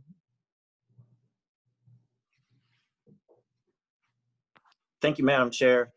Just real briefly in advocacy for the amendment, but because so much has already been said, I'll try to be concise and to be candid. So many other persons have said it so well. I do think that it's most important that that we always lean on and defer to people on the front lines, where proverbially the rubber meets the road, and arguably now more than ever in a pandemic when we, to be blunt, are unsure what this school year will look like. I think it's only prudent that that we would provide all of our schools an opportunity for them to decide if they are ready to proceed with a new curricula, or if in lieu of that they would invest their time and resources in another endeavor and instead plan for the following school year. So with that, of course, I'll be supporting the proposed amendment. Thank you. Okay, I'm going to just say one quick thing, and that is it's a question. My understanding is benchmark is done, that there is no longer any support or anything for that program. Is that correct? So if we were to go for part or all of the year to virtual learning, there would be nothing from the company to help our teachers do that. And so if you had a new teacher in the school and she's or he's trying to do virtual learning, then there would be only like maybe somebody else in the faculty could send them some things remotely. But the company that we are talking about here, EL, is that it? Would supply assistance to teachers teaching remotely. Is that correct? Okay, I just wanted to be sure I had that clear in my mind. Okay, so seeing no other comments, let's call for the question on the vote on the amendment that it says that principals and teachers will have the option to postpone implementation, providing they still do professional development. Do we need to read it again? Or are we good? Okay, then let's call the question. Mr. Young? Aye. Mr. Barlow? Yes. Ms. Gibson? Yes. Ms. Page?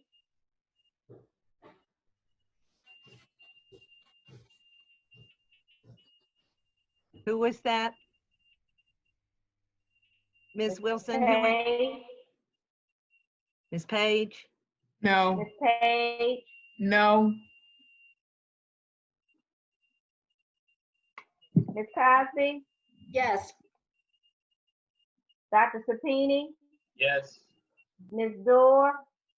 Yes. Ms. Burke? No. Ms. Owen? No. Motion passes 6-3. Okie doke. So the amendment has been approved. Now we will go to the original motion, which was to approve the adoption of the new ELA curriculum and related contracts over $250. Well, just in related contracts. Okay, is there any further discussion on this? Or we talked enough about it? I don't see anybody. Ms. Owen? Yes. Excuse me, the motion now becomes that plus what Plus Mr. the Young amendment. added. Yes. Okay, You want to right? read the whole thing again, or we got it? I think we I know think what we're I voting. think you have it, but I just wanted to make it clear that it was. Yes, it together. does include the amendment. So, all right. Okay. Then let's call that question. Excuse me, Madam Chair, Yes. I missed that. We're getting ready to vote on the same, what's going on now? Now we're voting on the original motion. Why don't we do that first? Because we had a motion to amend it. And now we passed the motion to amend it. So now we're voting on the motion as amended. Right. The motion as amended. Okay. So we're going to vote to adopt the new ELA curriculum and related contracts with the amendment that teachers, in consultation with their principals, can opt to wait out a year.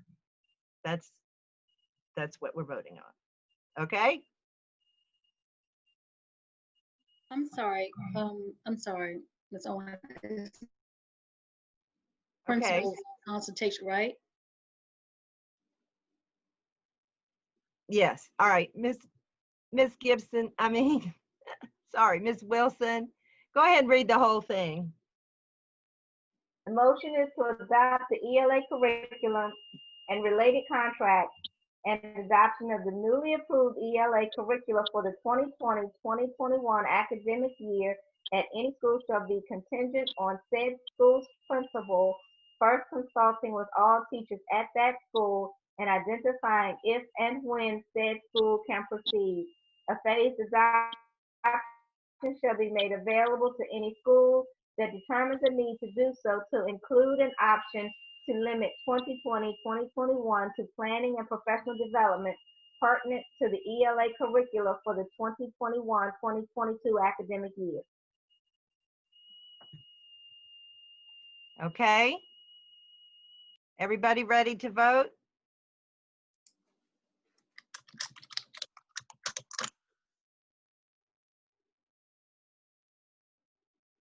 All right, let's have the vote. Mr. Young? Aye. Dr. Sapini? Dr. Sapini? Yes. Ms. Dorr? Yes. Mr. Barlow? Yes. Ms. Gibson? No. Mrs. Page? Yes. Ms. Cosby? Yes. Ms. Burke? Yes. Ms. Owen? Yes. Motion passes 8-1. All right, thank you. Okay, now, I'm not sure, before I get to you, Ms. Gibson, we've had a message from our translator that one of the two who've been doing the translation has to leave at 10. We have one remaining, and he does not know how much longer he can continue. Please advise if I should stay or if we can be dismissed at a determined time. And I honestly don't know how to reply to this because we are not going to be finished at 10 p.m. That's only a few minutes away. And we have a lot of agenda still to go. And we don't need to keep them through our closed session. But if you all would look at the agenda, we still have the salary schedule, the reelection list, the personnel actions, board travel and district activity requests, and updates on the MOU, a first read on a policy on admissions, a JCT update, and 1, 2, 3, 4, 5, 6, 7 COVID-19 updates. And I think that's all we have before we go into closed, unless there's an announcement or something. So And Ms. Gibson would like to speak about this. Ms. Gibson?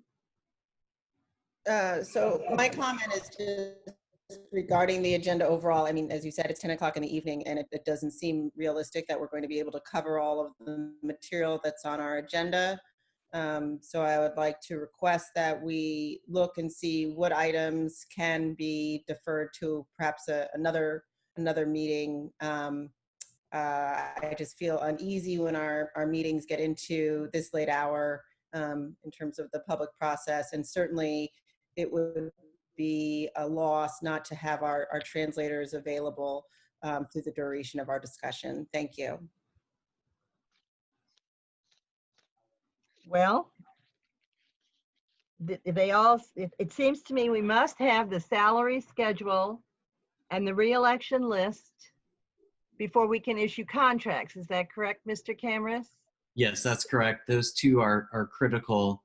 I will say, I spoke with Ms. Owen earlier today about deferring the discussion on the scenarios anyway, in part because I have received word that tomorrow the governor and the VDOE will be putting out guidance around school reopening, which is going to affect those scenarios rather significantly. So we could defer that.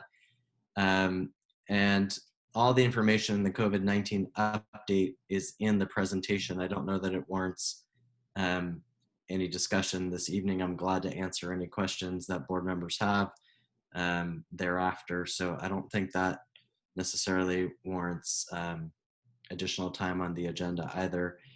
We did want to just make sure the board was aware of our summer school plans. All that information is in the proposal as well, so I'm not sure that requires a discussion. So all of those, I think we could defer if the board is good with that. Oh, same with the JCT. All that information is in there in the presentation. And is all of that information in our public section available on board docs? Yes. Okay. I think Ms. Dorr, where are you? Is Ms. Dorr still here? I know she really was concerned about the employee response, and I think we also need to do personnel actions and travel and district activity requests tonight. Yes. Is that correct? Okay. So if we try to, okay, I've got two people who have a question, so I'll get back to the translator after those questions. Ms. Cosby and then Ms. Page. Okay, I'm on mute. So I have a question about the guidance that we're going to be receiving from the state, from the governor. So how quickly can we receive information about that guidance? Are you going to email us, or what's going on? As soon as I have it and am able to share it, I will immediately send it to the board. My hunch is it will nearly immediately be picked up by media outlets, but again, as soon as I have information that I'm permitted to share, I will certainly do so. Okay. So for our translator, let's see what else we've got here. Ms. Page has a question. Mr. Barlow has a question. Mr. Stanley, Ms. Dorr has been kicked out again. A whole lot going on. All right, so. Madam Chair, I can defer my question. Okay, Mr. Barlow.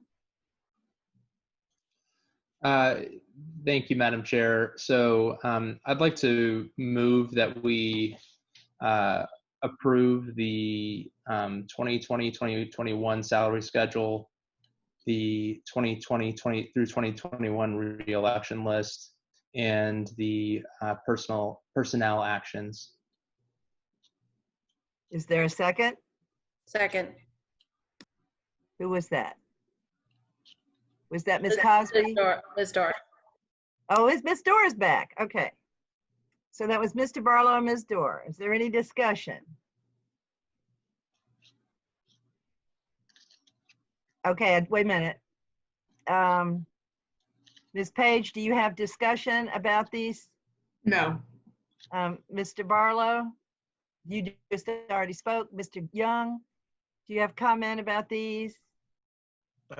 Madam Chair, I just appreciate what Scott's trying to do in the interest of expediency. I just wanted to inquire if you'd be amenable to pulling out the personnel, the personnel decisions, just because there's just one position on there that I can't support. So I have to vote no on that, but don't want to vote no in regards to the other two. Sure, assuming Ms. Dorr is amenable to pulling that out, let's do that. All right, so we're going to vote on the salary schedule and the reelection list. Okay, I see no further comments, so let's call that vote. So moved. It's already been moved and seconded. Oh, I'm sorry.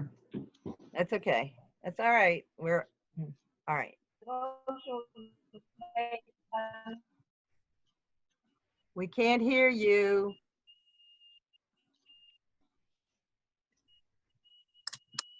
Mr. Barlow, Yes.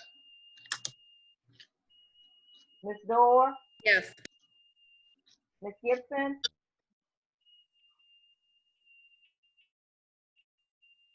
I couldn't hear you. Abstain? She abstained. I said abstain. Thank you, Mr. Young. Aye. Dr. Sapini,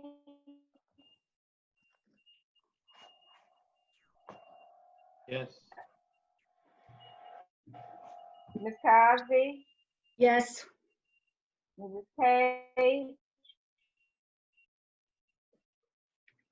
Was that Ms. Page? Yes.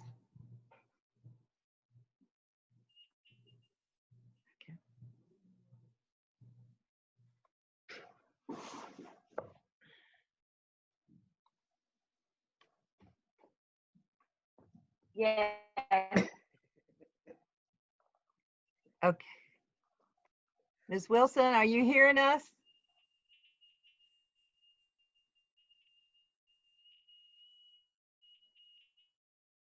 Ms. Wilson?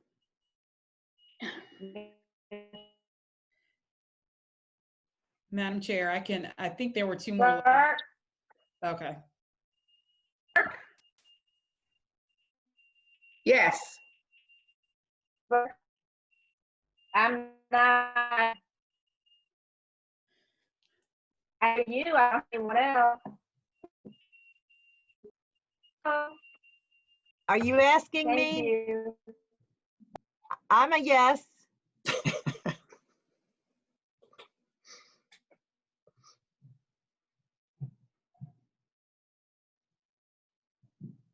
Ms. Lilly? It looks like Ms. Wilson may have dropped off. So I believe that she got everyone except you, Ms. Owen. Were you a yes? I was a yes. And so if I have my notes correct, that's 8 yeses and 1 abstention. Is that correct? That sounds like it, I think. Okay, and so the motion passes to approve the salary schedule and the reelection list for 2020, 2021. All right, so Mr. Young. Madam Chair, I move that we approve the actions for personnel. I move that we approve the personnel actions as presented. Okay. Second. I think that was Mr. Barlow and Ms. Page first. Ms. Wilson, are you back? She is not back. I'll go ahead and carry the No, I think she is back. Is she? Okay. Yeah. Thank you. Okay. Did you hear the motion, Ms. Wilson? The motion to approve the personnel actions. It was seconded by Ms. Page. Yes. Okay. Is there discussion?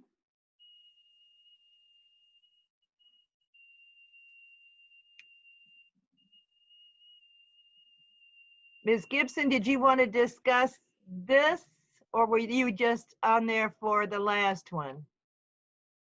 Last one. Okay, thank you. All right, so I don't see anything else.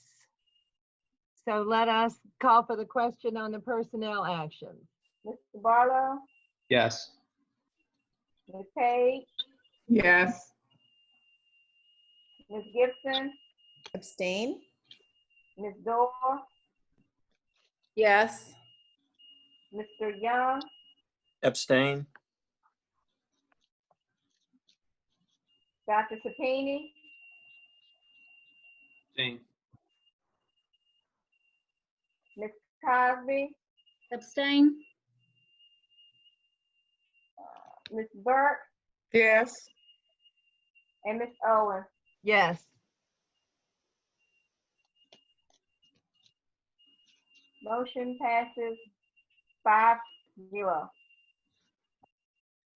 Okay, so do I have a motion for, well, Madam Chair, do you need to share with us board travel and district activity requests? I do. Give me 1 second.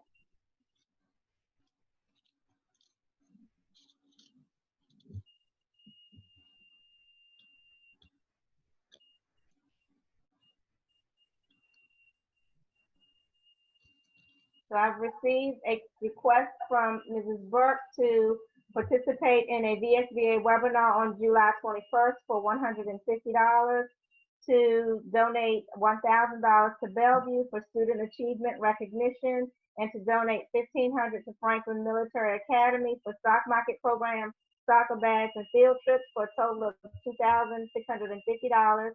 Ms. Owen would like to contribute $1,672 to River City Middle School for new books for their library, and $1,115 to Cardinal Elementary for new books for the library, for a total of $2,787.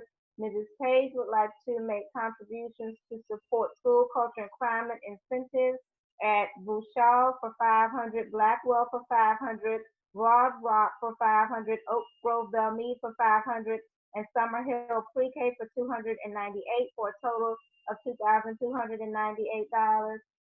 Ms. Dorr would like to make contributions in support of student and teacher supplies during the summer and for the start of the school year.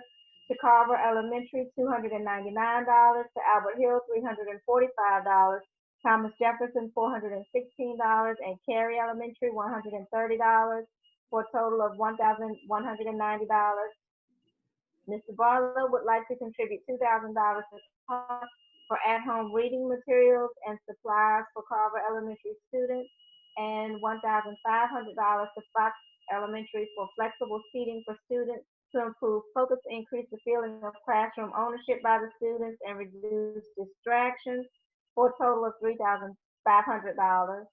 And Dr. Sapini would like to divide the funds among his schools, which is a total of $3,500.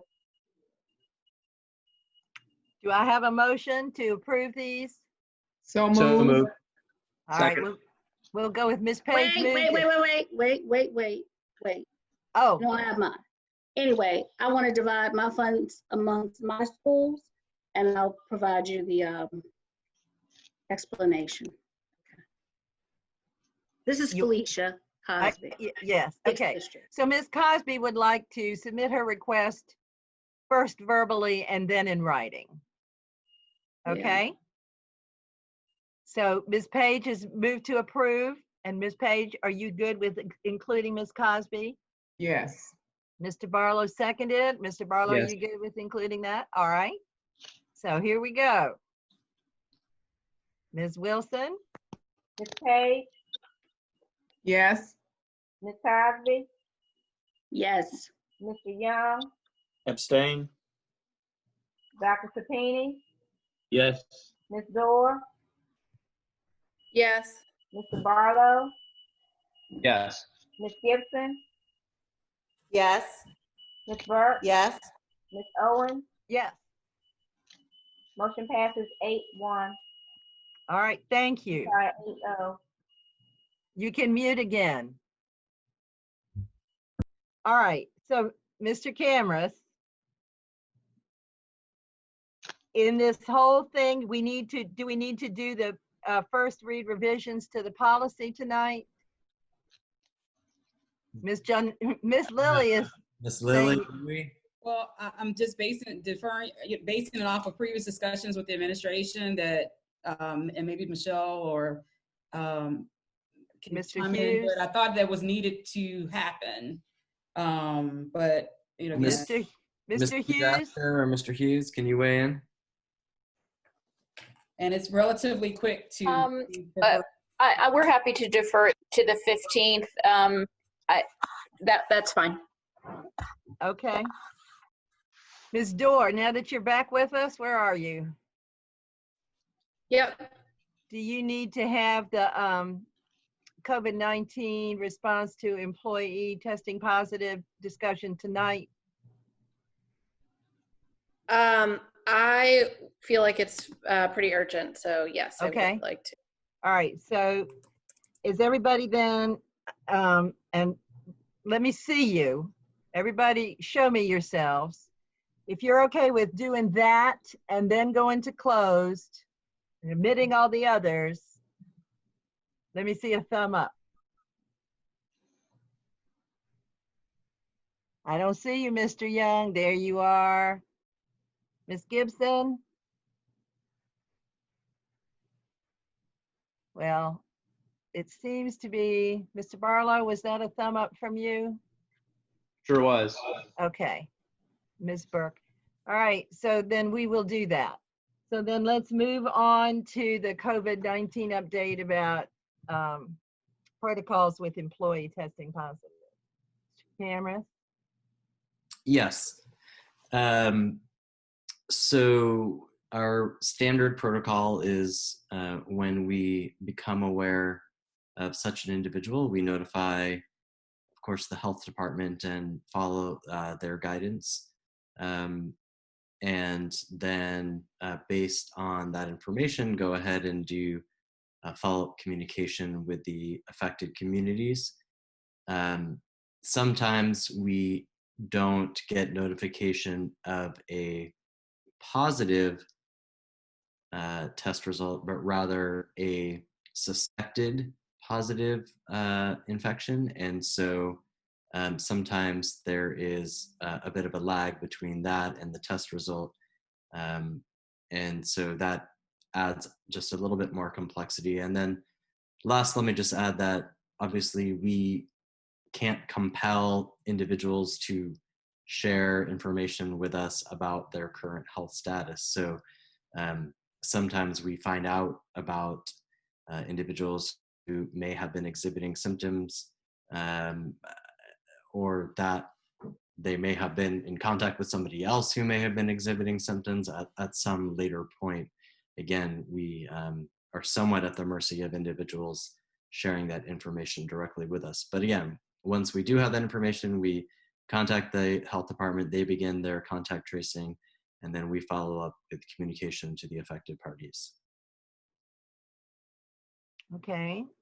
Sorry, one more thing. We have been, of course, supplying PPE at all of our distribution sites, and we have continued to make additional orders. I know Mr. Hughes can say more about this, but I believe we have ordered tens of thousands of masks for graduation to make sure that we are prepared fully for that. And so we, of course, take that extremely seriously. Okay. Ms. Dorr? Thank you for, and it looks like Pat, I think you meant to talk to the group, but Pat also raised his hand. I think it went to me privately. But just, okay. you know, I know it's getting late. I do, you know, certainly, obviously this happened at Mary Mumford. We're, you know, praying for well wishes to the family affected. So I appreciate the support there. I have a bunch of follow-up questions that might be too late to add tonight, but two quick questions and then one kind of urgent question, and then a request for a future meeting. So the two quick questions are, do we know if any other employees have been affected?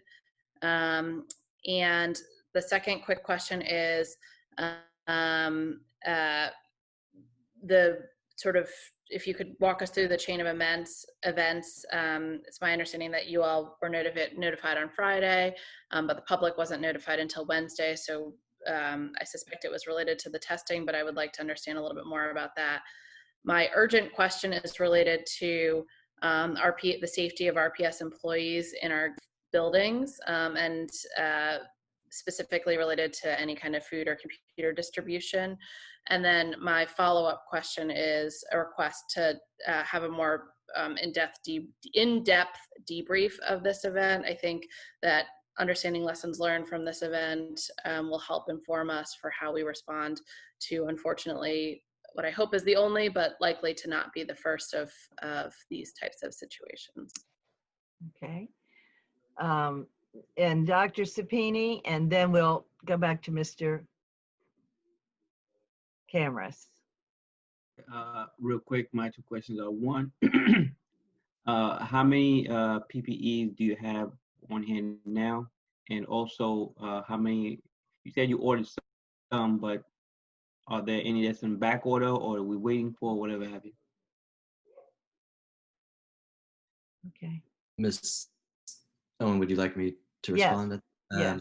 I don't know the specific number offhand, Dr. Sapini, but that is information that we can gather and email to the board as soon as we have it tomorrow. I'm sorry, I thought I heard somebody. No? Okay. And certainly glad to do a further debrief of the Munford case. We do have an employee who passed away.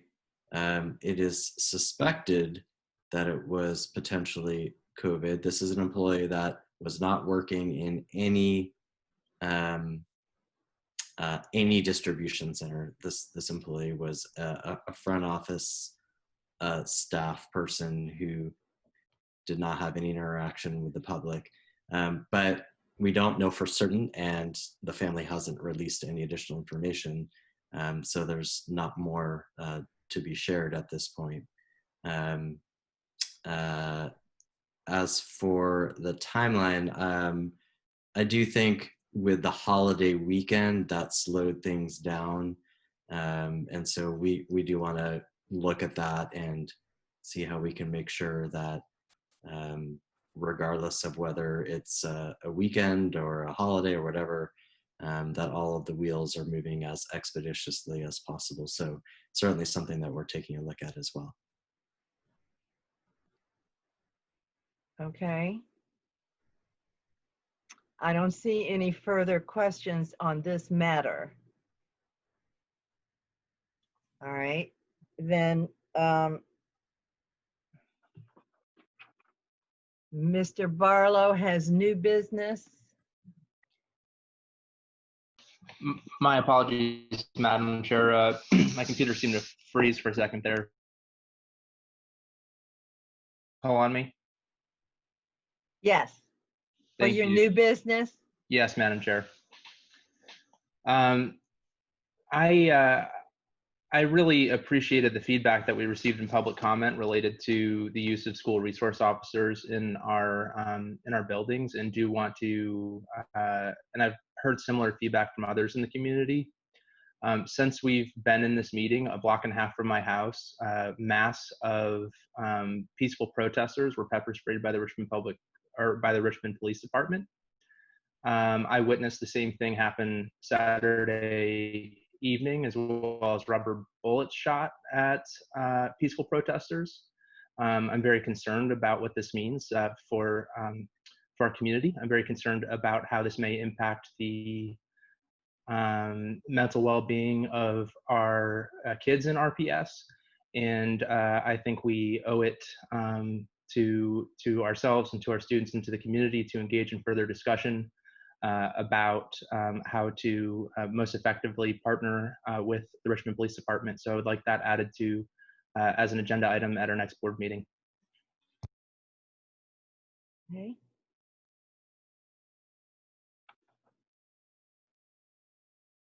All right. In that case, we will, we have closed session to go to.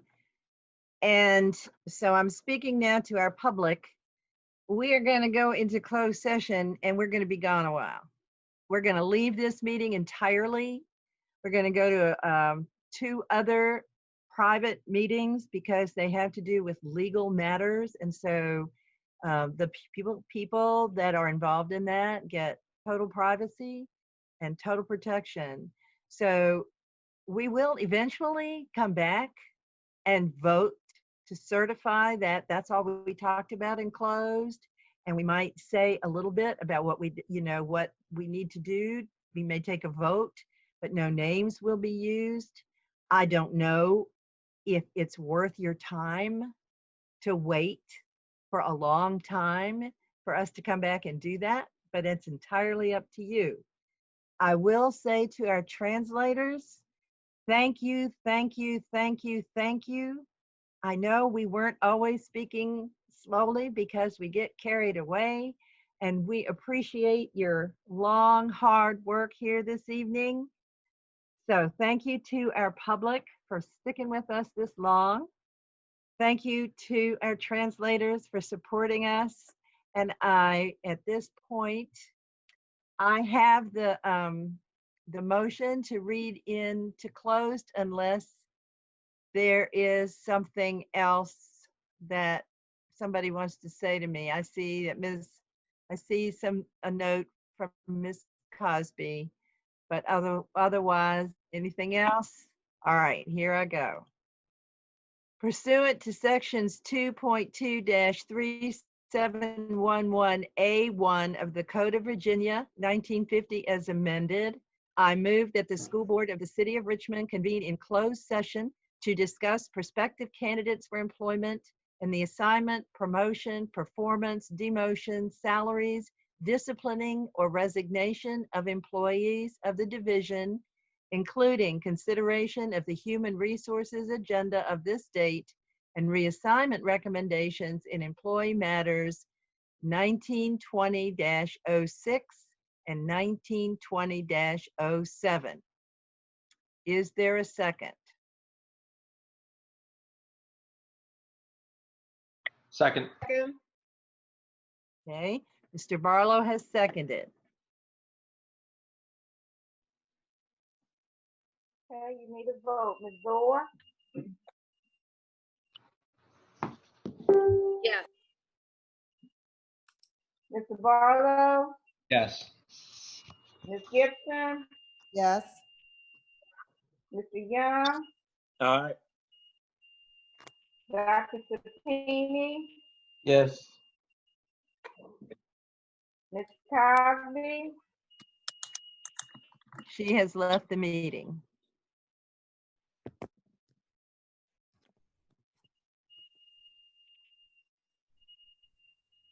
Ms. Page?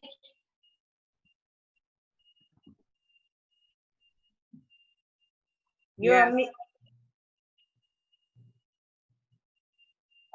Ms. Burke Yes. and Ms. Owen. Yes. And before we leave, before we start the next one, we're going to take a 10-minute break. Now closed. Okay? Everybody hear me? It is 10:26 p.m. We will reconvene at 10:36 p.m. in our other Zoom. Linda, this is Michelle. Okay. Hi, I just wanted to flag, I'm working with Matthew right now. It appears that the link needs to be reinstated just given the time. So if folks could just wait one brief moment, I 10 believe minutes. He's working. Oh, 10 minutes. Okay, we have 10 We're minutes. taking a 10-minute break. Okay, very good. Okay. On it. See you in 10. Okay. All right, guys.